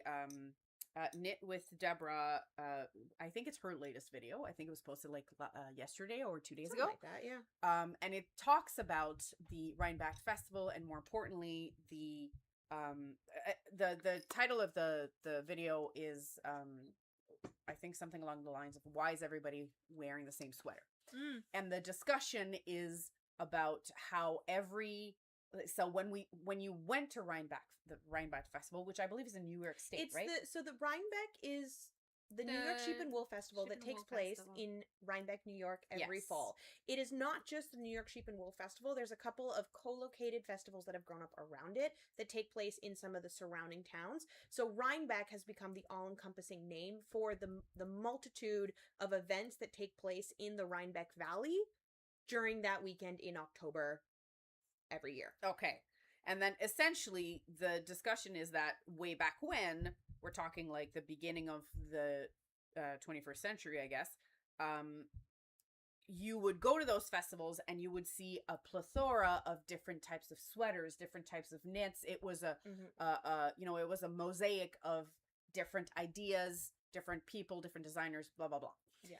Fast forward to Panini 2020, where everybody's at home and we're just doing our own thing, or trying to survive, and the rise of social media and social media content where people still needed to feel like they belonged. So a lot of people started on the bandwagon of, oh look, there's this specific sweater that one designer, I think it was Andrea Mowry, yeah, that started this. I'm essentially, her idea was I'm knitting a sweater for the festival. To wear it to Rhinebeck. And then a lot of people jumped in on this, and it was kind of like a bonding moment of like, everybody, let's do this. Yeah. And then fast forward to again now, or in the last few years, where now that when you go to the festival, all you see is, or not all you see, but what you see is the majority of people wearing the same sweater because, and this is the beginning of the discussion is how she, Deborah says that she was talking to people and some of those people assumed that this was the actual official sweater of the festival because so many people were wearing it. Yeah. And so the discussion is it really? Like, is it? No, but not, yes, but also like reconciling the variety of different projects versus the trend of that one sweater or one project that everybody feels like they want to do for that one event. And now you're lacking that diversity because of this, right? Mm-hmm. Because all you see now is like that one sweater. You're not really seeing anything else. So you're not really being as inspired, which, you know, take it or leave it, because that's not necessarily true. But that was the discussion, is essentially, why is everybody wearing the same sweater? Like what does that entail, right? When you have like that trend of like everybody, like we've all followed trends. Look at us with our love notes and our, you know what I mean? Like we all decided, hey, look, everybody's doing this, let's jump on this. But in this case, it has made it so far as to create. I think she there's actually an expectation that Andrea Mowry would release a sweater. Well, this is okay. To be fair, to wear to Rhinebeck. So Andrea Mowry has been releasing a pattern every summer, early summer-ish, for, I think this is her 12th or 13th year. Yes. That she has released a sweater as a sweater to be knit and be worn for Rhinebeck. Like the pattern was released in anticipation of being done for the Rhinebeck Festival, and it was the one that she announced that she would be wearing when she went to the festival. Mm-hmm. And over the last, I think, 8 or 9 years, it's been done in partnership with 2 yarn dyers, Farmer's Daughter Fibers based in Montana and Spin Cycle Yarns based in Portland, Oregon. And so that collaboration has kind of taken off and exploded because of COVID and the rise of the online knitting sphere during COVID, and everybody wanting to be a part of it and then a part of something and a part of community, as there it is should. a very inherent, unavoidable desire for humans to belong. Yes. To be a part of something, to feel community, to feel like you're accepted in a group, like you're part of a group. And I think that that is where fashion trends really stem from, is from a desire to belong, and how far we're willing to go, what we're willing to do to feel like, to demonstrate that we are part of something bigger than us. Right? Yeah. But at the same time, I really do understand that what might look like a trend to you might actually just be your own social media algorithm preventing you from seeing anything else. Yeah. Andrea Mari and Spin Cycle Yarns are not the only providers of this.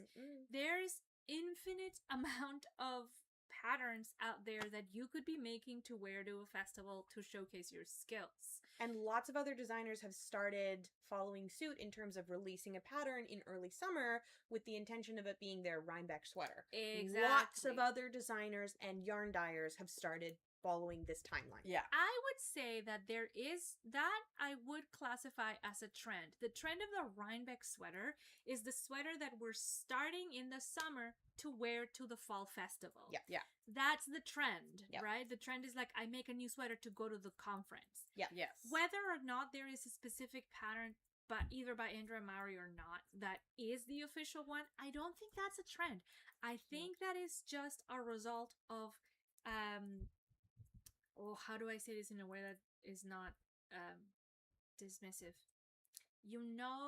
It's a way to unify, or for people, because the way she was explaining it in the video, which I thought was really smart, was essentially like you said, people need to belong, but also it's a way to identify each other and meet people that you've been talking to online, and all of a sudden it's like, oh look, you also have and then it was like, I think they even have a designated time where they meet, and then they take a picture, and they take a huge group photo. So it's like that it's like, I want to belong, but like even more than just that, because it's also like getting to meet people in real life and getting to, like, you know. Hi from the Netherlands. Hello in the Netherlands. Hello, Hello from hi. Canada. Hello. We're in Ontario, a little bit far from the land. What time is it here? What time is it for you? Probably the evening.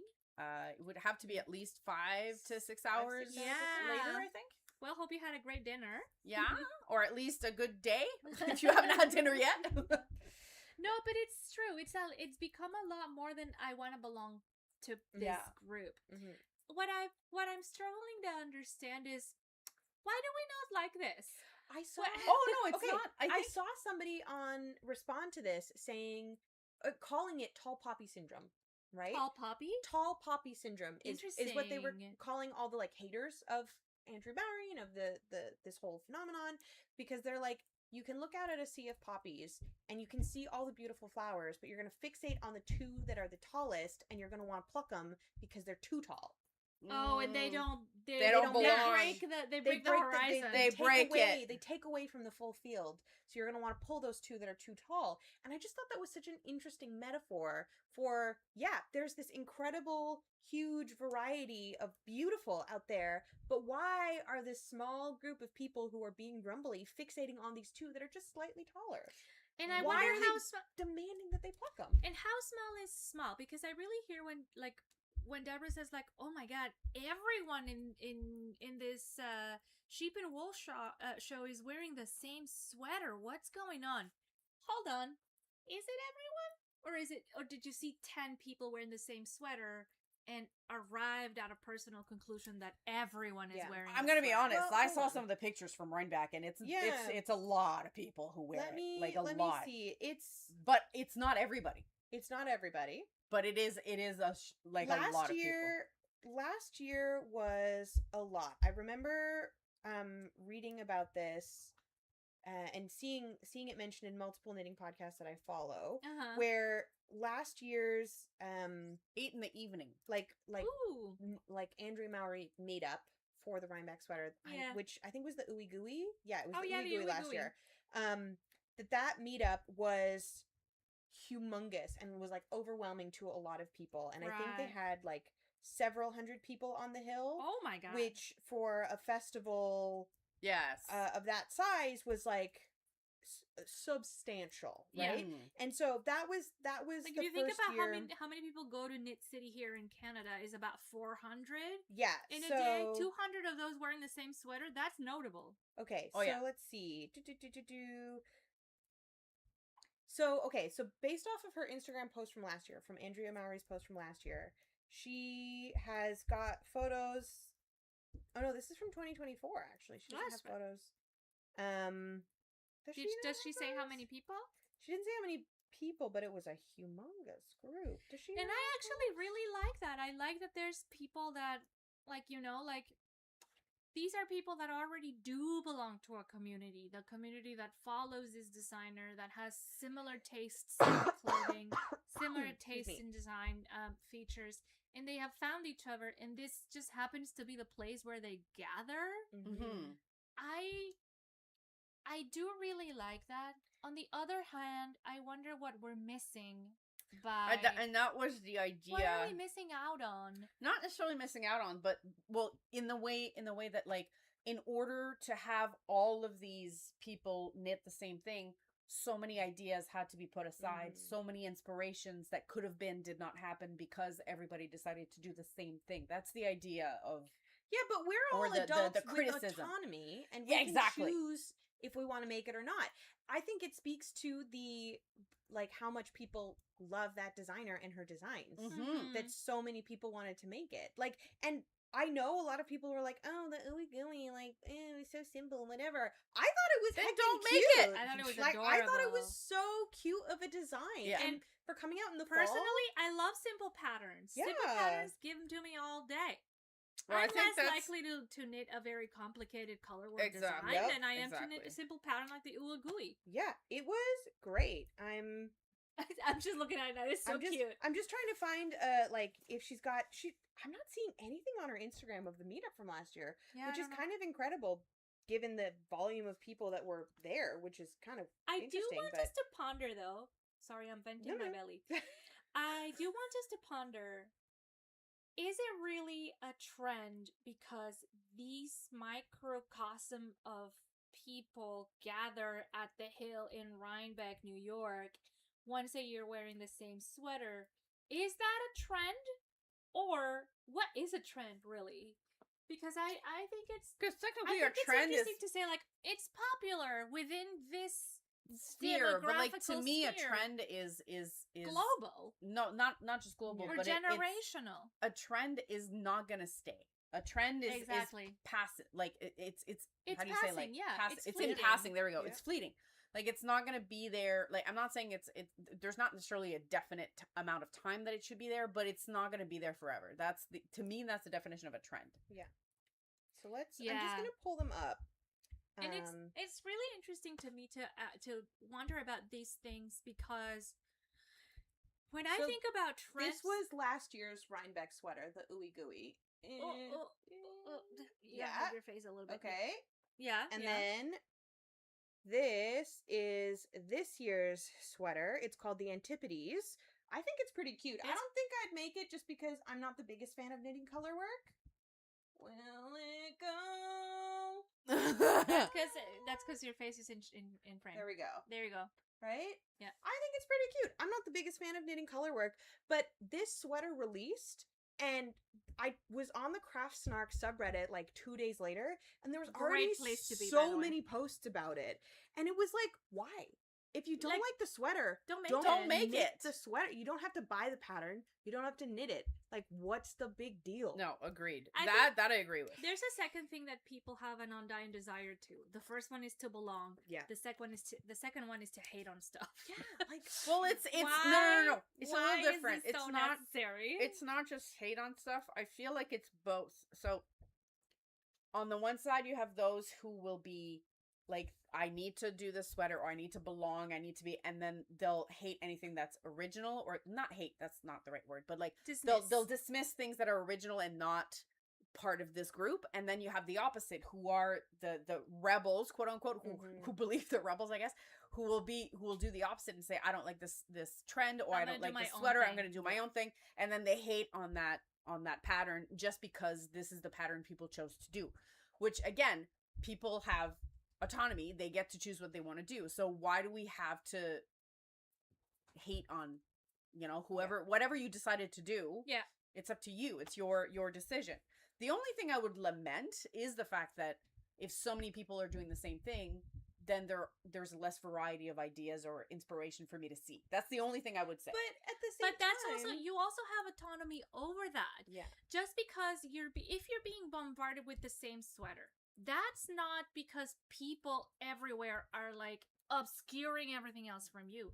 That's because the way our devices work. No. I mean Instagram in person at the event. That's what I'm saying. Like there's we have to understand that what we see is not real all the time. It's not a representation of the real world. So if I'm seeing the same sweater over and over and over again, Alex has made a great point. There is something to say about how the patriarchy for the longest time taught women to tear each other down, and the knitting community is very female dominated. Yes, that's very true. This is very true. That is very true. I mean, but like the point that I was going to is, if you're seeing the same thing everywhere, in person or digitally, we have the autonomy to change that. We have the autonomy of, like, of not taking in that, of not engaging with that. If I want to see something different, of clicking the 3 dots and say, show me something else, right? Or stop showing me this. But we don't do that, and then we complain about everyone making the same thing. And I think I'm gonna be honest. I think a lot of people don't realize how much the algorithm like caters to them, or you know what I mean. Like, don't realize that that's how it works. That it's so easy to fall down a rabbit hole, but it's because so you don't easy to fix it. So I 2-ish years ago, I just got really sick of seeing the same. This is a soapbox. I'm going to try not to get on it. I just got sick of seeing the same style of very simple, basic knitwear. Oh, it was like when we had that big, like, the sad Scandinavian Scandi style. Yeah, and it was also at the same time that, like, the size inclusive debate was really kind of coming to the forefront, and then there was a lot of designers that were kind of doubling down on very basic, not basic, classic designs, but not intentionally not becoming size inclusive in their size ranges. So I made the executive decision that on my Ravelry, I was just going to mute a bunch of those designers. Because that's not the style you want to see. Because that's not the kind of stuff I want to make. That's not the kind of style I want to see. I don't want that to be influencing my algorithm. And it was so great, because as soon as I did that, instead of having to scroll 15 to 20 pages to find something new and exciting and that I wanted to make and interrogate and look at, boom, immediately on the first page. That's crazy. Okay. And then as soon as within like a couple of weeks of them being muted and me looking at things that were designers who maybe are not as prominent, not as prevalent, maybe don't have the biggest presence. Yeah. As soon as I started clicking into those designs, the algorithm within Ravelry started learning what it was that I liked, what kind of yarn I like to knit with, what size needles I preferred, what kind of gauge, what kind of texture, construction. And as a result, in the for you, the patterns you might be interested section on the main page that you can scroll down and look at, immediately that just became so perfectly curated to what I actually enjoy that every single time I open Ravelry and I look at that, I am adding 4, 5, 6 patterns to favorites without even scrolling past the first page. So, can you explain where you go on Ravelry to do that? Just because I haven't done it, and it might be interesting for people who I think we make a little tutorial and post it on Reels, I think it might be a good idea. And there's already some available on YouTube, and we will definitely post We will definitely do that, because it's so easy.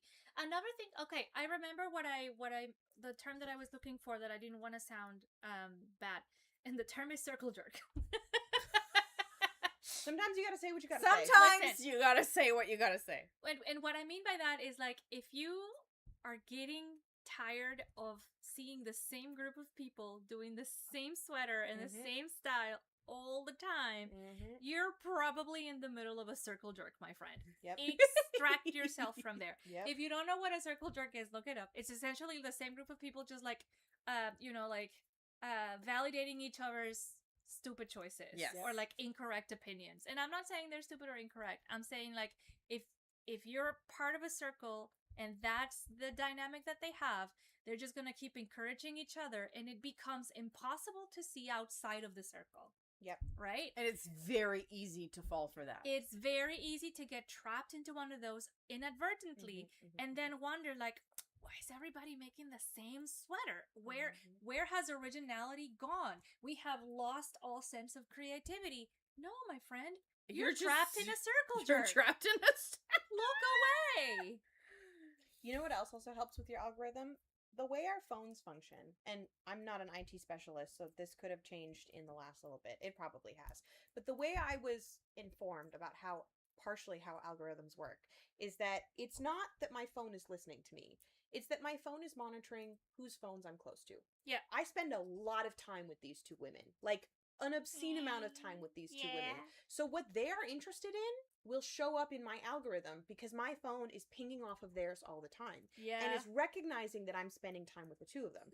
So as a result... So look, she likes this. You gotta like it too. So that's exactly... Because the thing is, at the end of the day, a human is more likely to take the word of another human over the word of a computer. Yeah, right? That's exactly so right. What's going to happen... I think I explained this to you. I think you did explain this to me. So what's going to happen is I'm going to get fed ads based off of the stuff these two are looking at because I'm going to see it and I'm going to be like, oh, I saw this thing that you might like. Sweaters for dogs? That's kind of cute. And you're going to be like, oh my God, let me tell you about this content creator whom I love so much. And I'm going to be like, oh, follow. And I remember because she told me about it. We had this conversation because hilariously one day you arrived at midnight, yeah, put your stuff down, and you were like, which one of you has been watching rug washing videos? And Carine and I were like, I remember. Yeah. We both are watching rug washing videos. It's very calming, by the way. It is. You know what? And I started watching it because I was getting the videos fed to my algorithm because they were watching it. So if your algorithm is showing you the same stuff over and over and over again, diversify your friend group. Get other friends.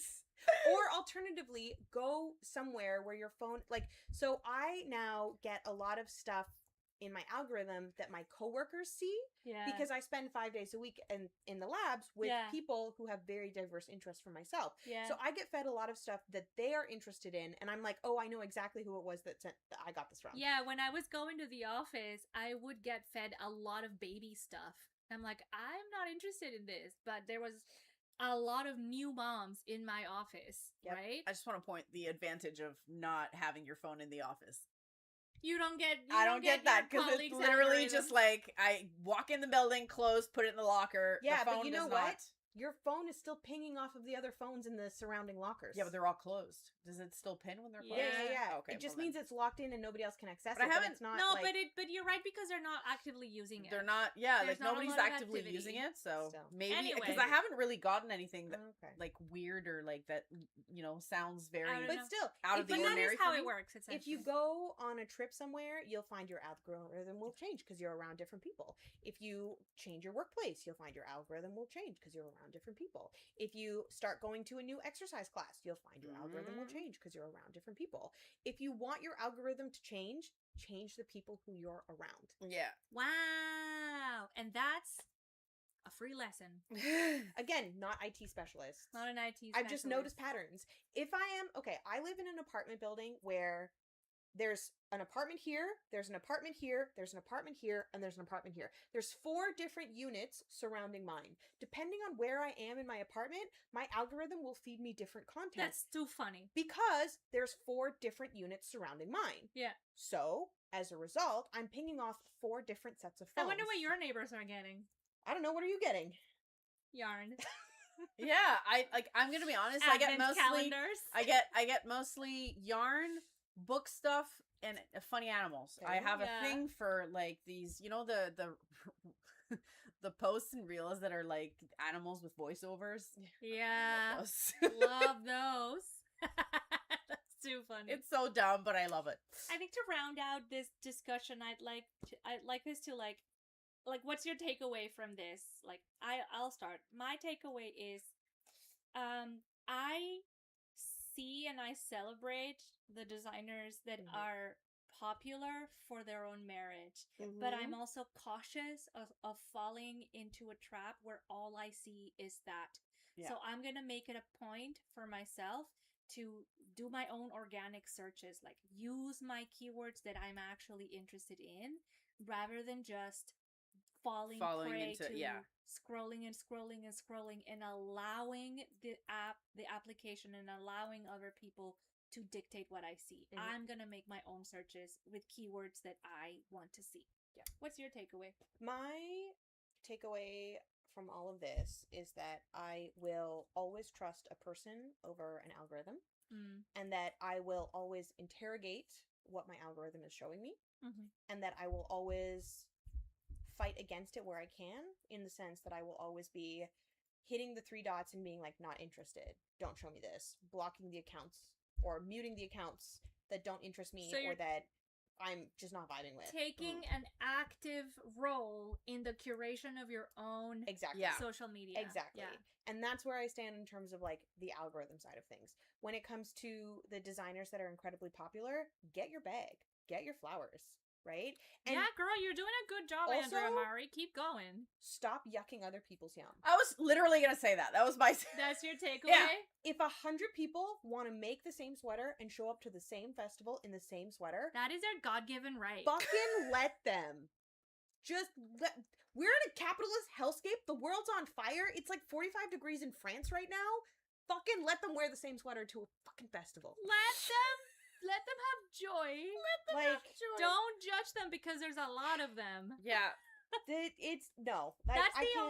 only fault that these people have wearing the same sweater is that there's a lot of them. Yeah.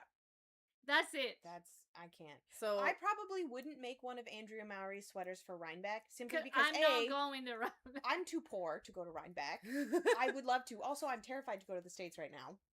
Let's be real. Yeah. Brown Canadian woman going to the States?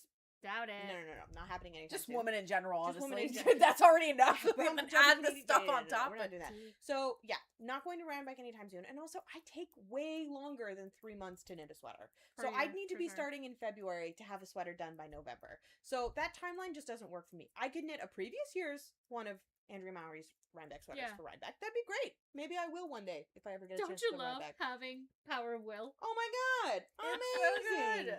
What's your takeaway, buddy? Well, other than the, don't yuck somebody's yum, because that's what I was gonna say. I feel like a lot of people tend to just like hear a comment or an opinion and automatically go like, well, that's wrong, or for whatever reason, which, if that's such a human thing to do, by the way. It is. And it's not like your opinion is your opinion, my opinion is my opinion.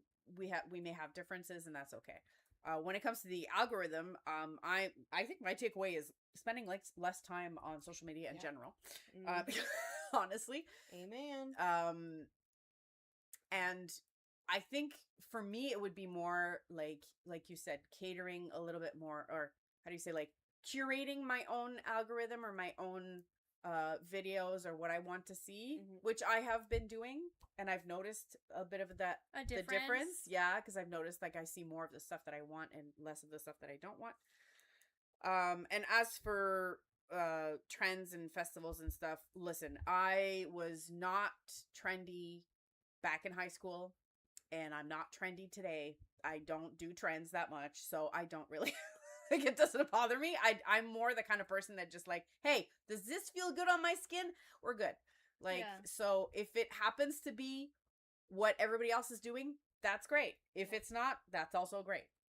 Fashion seems to exist on a 20-ish year trend cycle anyway. Oh, yeah. So, like, doesn't matter when you make it. If you don't get rid of it, it'll come back around eventually. Yes.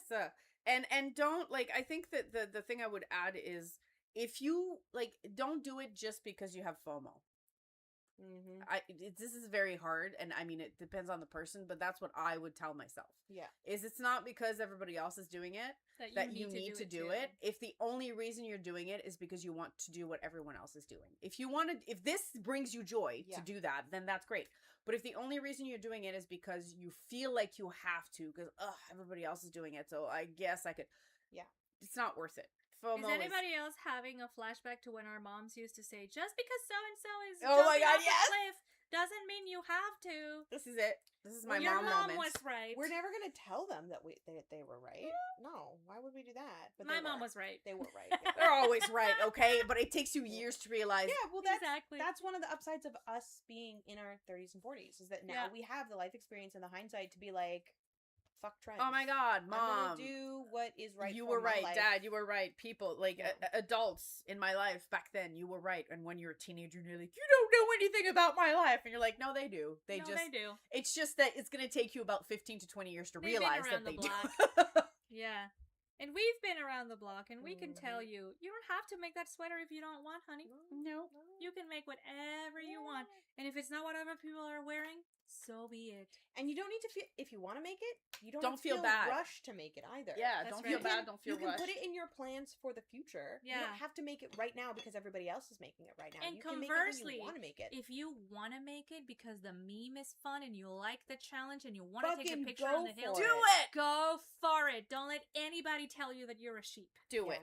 Like this year, Hey, what's wrong with being a sheep? I love sheep. Sheeps are great.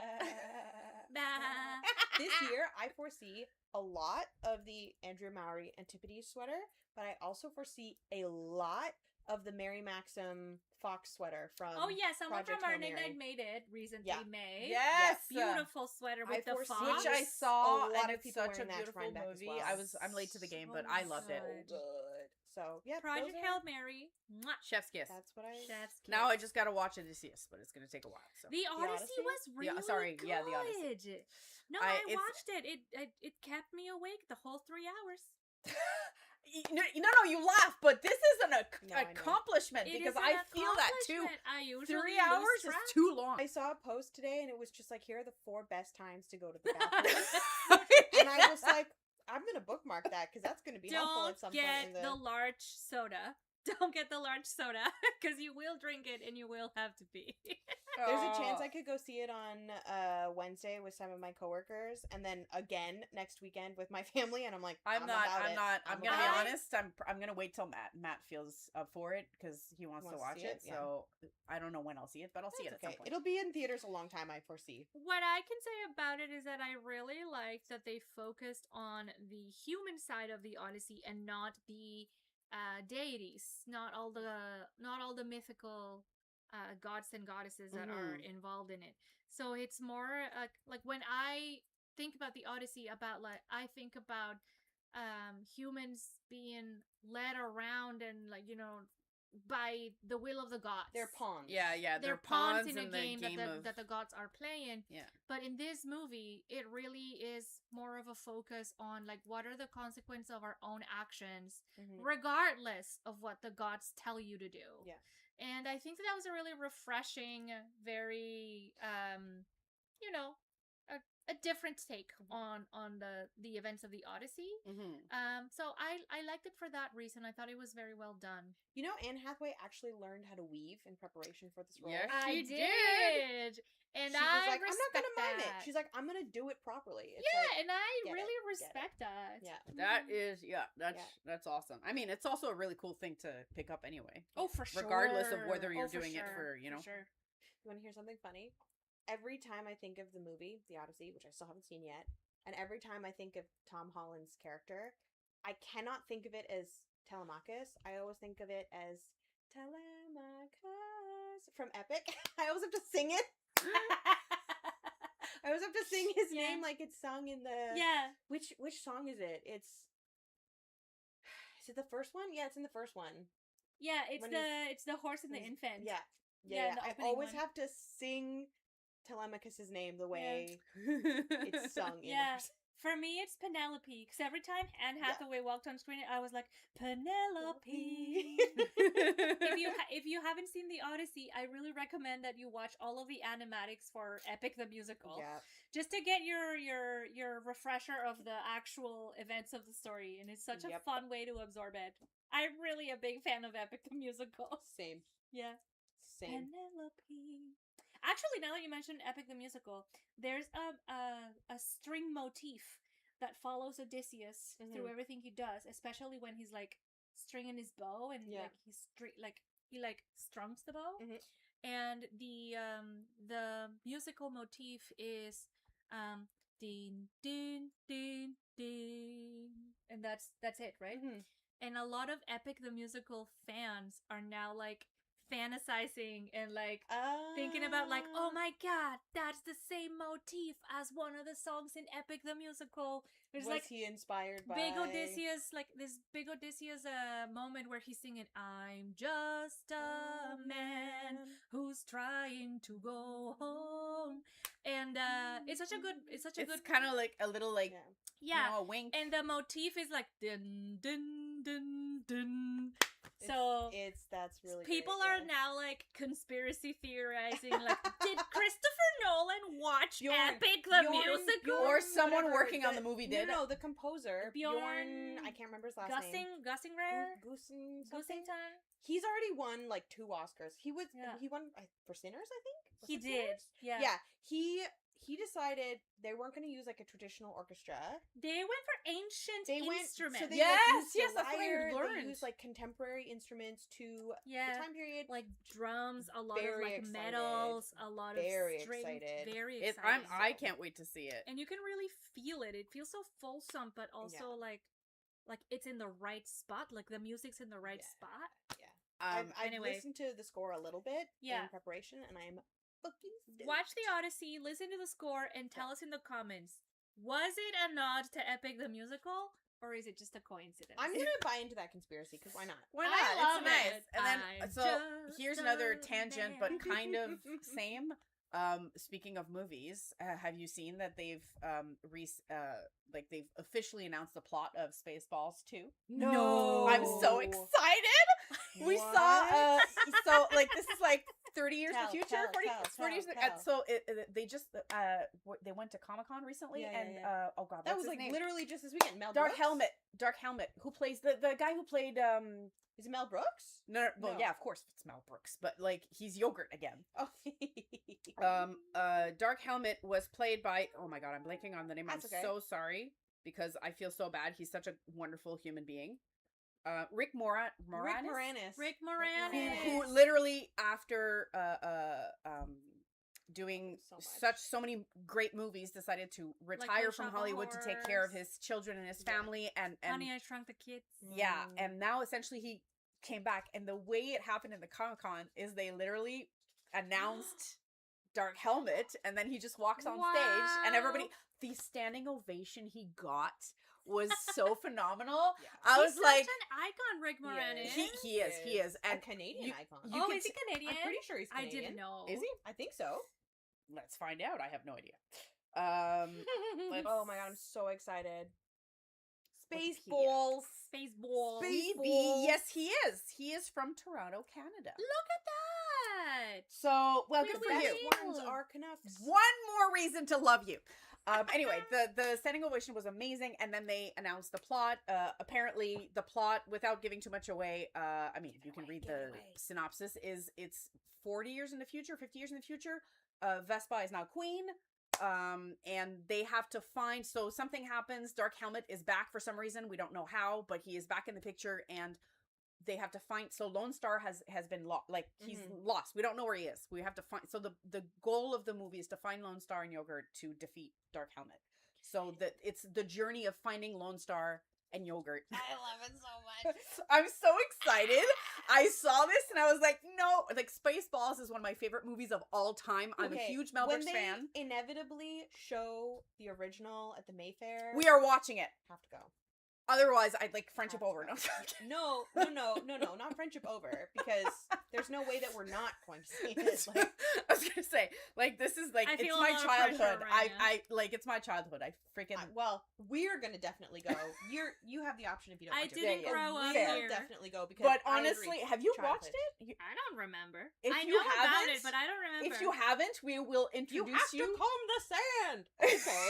Oh, then no, I don't remember that. Okay, Really? you Oh my have to watch it. God. By the way, I have it in DVD. So if you guys want to watch it at my place, I'm happy to watch it. Amazing. But it's such It sounds like we have a plan. yeah. like, so Mel Brooks made 2 movies. I mean, he made, Useless but like Schwartz.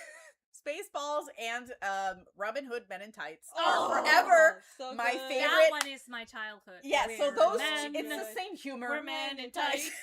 Tights. It's the same humor, same. Steal from the rich and give to the poor. And of course, That's right. of course, Mel Brooks has to be part of this, so he Yeah. features in both of those movies extensively, and it's just wonderful. I can't stress enough how much giddy I was when I found out the plot, and I was like, I'm so here for this. Oh, it's gonna be so good. Speaking I'm of so giddy, excited. things that make us giddy this week Inspiration. in the knitting world. Let me get her May I up. have the keyboard, please? Let me get Get her up. ready for a round of knitspiration. That was a little loud. Wait, actually, this isn't working. So- Oh, no! Yeah, I was noticing Oh my it was kind of. yeah, I think we're running low on the Battery. on the battery. Okay, get ready for a round of knitspiration.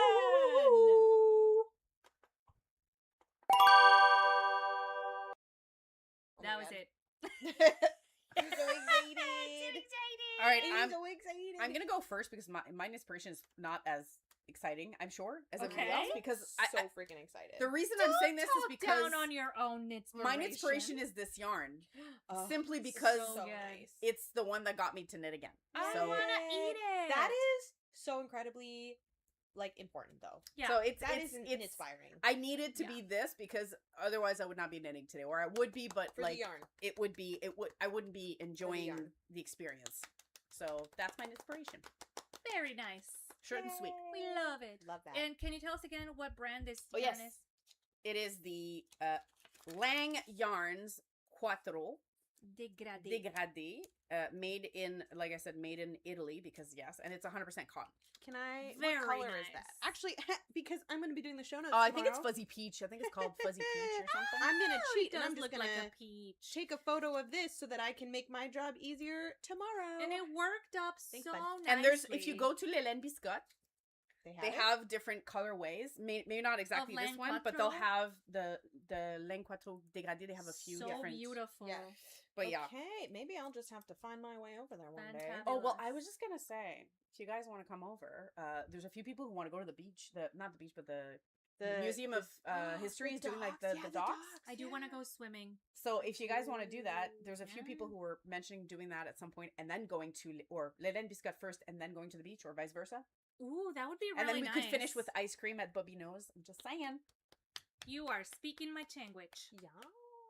Anyway, let's talk about this later. Your Imaginations. inspirations. Mine inspiration may have changed to that. What's your inspiration? Mine Ashley? inspiration. Oh my god, you. Oh, fam.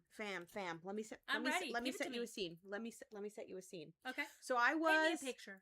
I was at work and I was taking a break and I was having a little snacky snack because gotta keep the gremlins fed, You know it. right? That's how you make sure you don't get angry. And I was having a little snacky snack and I was just scrolling through Ravelry and I was like, what's the happening right now? And this sweater, I literally went so loudly. Thankfully, I was the only person in the office. Didn't cause a mass panic. Did not cause mass panic, but in invested. my brain it caused mass panic. You've seen this. I shared this in the group chat. I saw it. Yeah. I shared it in the Discord. It's incredible. Let me hide in my face. Oh my god. Hide your face, hide your face. There we go. Look at this. So incredible. Look at this. This is the Baltic Storm sweater by Villa Silmu is the name of the designer's web count. Crazy good. So her name is Nura. She's also on Instagram. And I have to say, her work is freaking gorgeous. There's another sweater on her Instagram account that I just screamed. I scrumped. Are you kidding me? The scream that I absolutely scrumpted. Oh it my looks god. exactly like the Northern Lights. It's That is called, I so think it's well called the done. Aurora. It's your face. Go. Right away. Go. Ooh. If I do that, will it? No, you're moving too much. There you go. It's and off. now you're fine. Honestly, It's crazy good. that is gorgeous. So Her this color is- work is amazing. I I know, right? know. Some of it is duplicate stitch, most of it's color work. But Thank this this is a new designer. So she is only 26, believe it or not, living in Finland. She's got on her Instagram account, she's got several patterns that she's like in the process of designing. And I think one that is like in test knitting, the Baltic Storm sweater is the first one that's been like, look at that. That has to be in Look at Tarsia. that. One of them that the Baltic Storm is the first one that's been released onto Ravelry, Oh but my it just God. came out earlier this month. It had like 20 testers, I think. Wow. And I understand that because that's a complicated color. But like, work look chart. at this Oh, one, Jesus right? Christ. Like just I love this maximalist gorgeous style. right? And She's like color work, yes. Everywhere. But like yeah. over the top Yeah. color work. She's This got is one that I mind-blowing. thought was really cool that she was designing. I think it's already passed, but it was one that was inspired by Lily of the Valley, and she was designing it in conjunction with people on Instagram. So she had like a couple of different layouts, and then you could vote on the placement. That's and then as time went amazing. by, you could like vote on the next section of it. Like, are we gonna have short sleeves or long That's sleeves? a very fun. That's really community thing smart, to And do. yeah. so she's last update is Oh, it's lovely. yeah, this was the most recent update of it. You can see the color work yoke, sort of ish.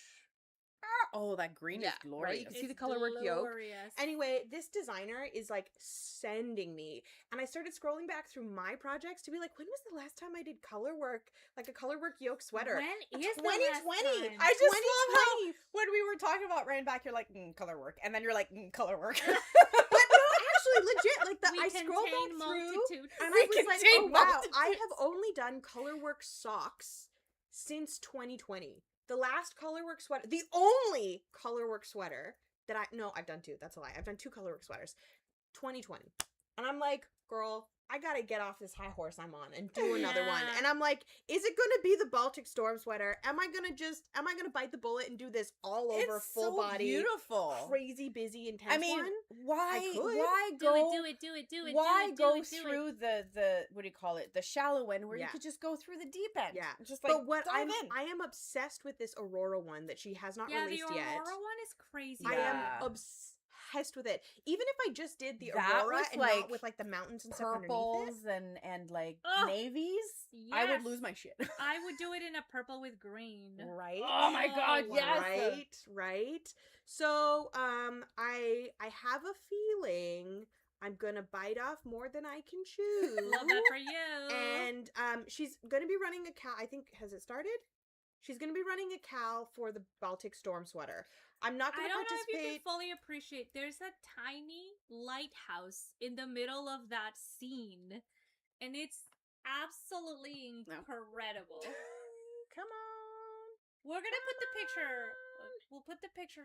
Somewhere. I'm just gonna. Put the Ooh, the link. Aurora in color changing yarn. Yes. You're a genius. That would be so smart. There is Will it so much go? detail in this. Will it go? Will it go? Will it go? I don't know. You can kind of see the. Don't worry. Anyway, about there's it. a lighthouse in the middle there, Yeah. and they did the red with like duplicate stitch, so you It's- don't have to actually it's do it. Anyway, it's Insane. gorgeous. I want to do it. I want to do it. Like So the it's- cal runs until the end of November on Instagram and her Discord server. Okay. I probably will not join it as a cal. I think this would be like a year-long project if I decided to do this one, Yeah. because I don't have any of the yarn, and that would be a little bit of an investment to get all the yarn, because That it's is true. fingering held with mohair. Okay. The whole way? Yeah, because I think what she's also done too is a little bit of like color marling. Oh yeah, she did. Oh, Yeah, Right? she did. Yeah. So like to get the look of like Get the medium fogginess or the tones. yeah, to get the look of like the light cutting through the fog, she's had the yellow mohair with the blue fingering weight. So it's a bit of a moral. So advanced and fantastic. That's so amazing. Impressed. I know. So I think I might bite the bullet and just be like, screw it, let's go.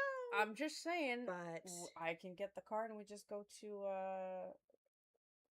Jesus, I'm blanking. Wool Time. Because I feel like Wool Time has a large selection of yarn that's not like super duper. Yeah, because it's commercially dyed, so it's like kettle dyed. Yeah. So we could do, I'm just saying, we are a car away. I a see ride a road away. trip in my future. I'm not going to say no to that because I'm not allowed to say no. I love that idea.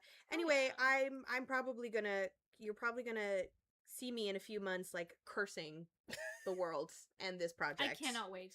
But I think I might bite off way more than I can chew and cast on this sweater. But you gotta do it, my friend. That's how you we only live live once, okay? I know. I think this would be so cool. Live your It's life, just cast on the sweater, so do the color beautiful. work. It's so beautiful, and I'm obsessed with it so much. And yeah. So I think I will. I love it. What I a think great I will. inspiration. Yeah, I know. And I think it's so cool that this is her first published pattern too, because like you can see based on her Instagram, like she's been working so hard to get to the point where the pattern is ready to publish, and you can see her progress. Like I love wants when they to do do it that the right because way. it also shows you like the amount of effort that went into this. Yeah. And then I looked at the pattern online, and it's size inclusive. I think it goes up to a 66-inch finished bust, I think is what it was. Does the picture keep getting smaller and smaller? Like from size to size?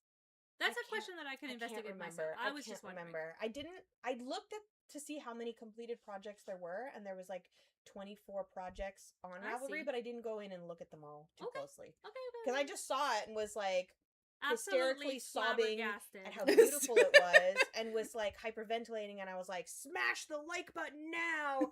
And then I was like, this needs to be an inspiration, and so you blanked and you're like, yeah, I had like a come to knit Jesus moment with it. I love it. What about you? Mine is not as impressive, and it's actually very silly in comparison. Never. But when have I not had an inspiration that's silly Bailey? Silly goosery all along. So I'm inspired by a designer that I discovered recently called Dominika Kawak. And Dominika Kawak exclusively makes miniature figurines with knitting. And I need you to see them because they're freaking hilarious. She's got a bee. She's got a duck. She's got a pigeon. She's got emergency chickens and a little Game Boy. Oh my god, the Game Boy. The Game Boy is so cute. Can I ask you to hold it up? Yeah. I was so excited to find this because I saw somebody else on the internet was making those. heaps and heaps of They're miniature chickens, and they had quoted. This is her name. That's their name is Dominika with a K, Kawak. So I saw a reel of someone that was making a pile, literally a giant pile of miniature knitted chickens. And I'm like, where did they get this like little hand pattern? Yeah. It's not a pattern. She's using the free version of the duck that Dominika Kawak saw and just put like a crest on it. And immediately it turned into a little chicken, and this person was just making crazy amounts of miniature versions. They're free. I love it. They're adorable. I'm gonna make them all, and so should you. Yep. And if you want to find her on Instagram, their name is I don't know their name. Well, we'll figure it out. Yeah. Pixola?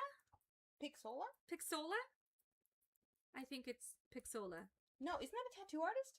I don't know. That is a tattoo artist. Is it? Yeah. Okay. Well, then I will look up what their name is on Instagram and let you know, because what a cutie! Dominika Kawak. We're just like over the phone. Yeah. We'll figure it out. We'll figure it out. Yeah. And if not, we'll just link what we can. Their Instagram name is not the same as their Ravelry name, so I'm a little confused with the user. Worst comes to worst, we can at least link the Ravelry. And I will give you a link to the free duck and pigeon pattern, so you can put it up on the notes. Thank you. Everybody make some tiny birds. And Game Boys. Oh my god, imagine a garland of them. Yeah, adorable. So cute. I think it would be really fun, like, as a little prank. Yeah. Just, like, hiding tiny chickens. Oh my god. Tiny ducks everywhere. Wait, that's scary. Because, like, did you see the trend of, like, people who do that to cleaners who come to their house? Oh, I hate that so much. They, like, hide tiny little mini ducks to make sure that the cleaner will go in, like, the stupidest places. I'm like, listen, if you had time to put that many stupid little ducks in that many little corners, you could have just cleaned yourself. Like, I'm sorry, but, like, I'm like, this is so, if I was the cleaner, I'd be so insulted. I would clean and then put them back. Yes! Be like, now you have to go get them all. Bitch. This is very, it irritates me. I'm thinking about a playful little prank in which, like, you hide tiny little ducks in your friend's pocket in their jacket. Yeah. And they find it when they get home, and they're like, where the fuck did this duck come from? And you're like, God. You've been ducked. You've been ducked. You've been Have chickened. you heard the phenomenon with, like, the Jeeps, where you leave a duck for somebody if you like their Jeep? Like the little rubber I've duckies? seen this. Like, And imagine then they they line it up on their Jeep. Yeah, and they on have their the cool one. dashboard. It's a thing, I guess, in the Jeep community where you, like, leave a rubber ducky. That's if you, so like, cool. Appreciate someone's Yeah. duck. That's really And cute. so, like, Jeep meetups, people will just walk around with, like, bags of ducks, and they'll just put them on all the cars they like. So like, cute. how funny would it be if you just left little duckies, little knit Yeah, duckies on like, the Jeep? I like your vibe. Yeah. Have a ducky. Yeah. My friend's boyfriend has a Jeep with a bunch of ducks. Oh, yeah, you see, that must be a Yep. cool Jeep because people have given them ducks. You know, that's the Jeep when it has, like, A line of rubber Yep. duckies. a in line the of rubber front. duckies. Yep. And in a line, we also shall exit this endeavor. Because we've been yapping for 2 hours and it is time. So, my friends, thank you for coming. It's been a slice as usual. I'm Anahí. I'm Ali. I'm Carine. And we are your 3 pearls, 3 real-life friends that get together AI-free to chat about what we're making and what we're wearing. I bet you're fine as pardon. I bet you're pardon. No. I'm at the moment knitting the emotional. I love the emotional chicken. This is my mascot because knitting helped my mental health. Oh, Love it. Me it too. helps so many people. Knitting also Us helps too. my mental health. Yeah. I hope you feel better after your emotional sport chicken. I know I did. And then you what can are you hug gonna it. call her? Because I called mine Chicken McNuggets, which also coincidentally helped with my mental health. We will catch you again in 2 weeks. Bye. Bye.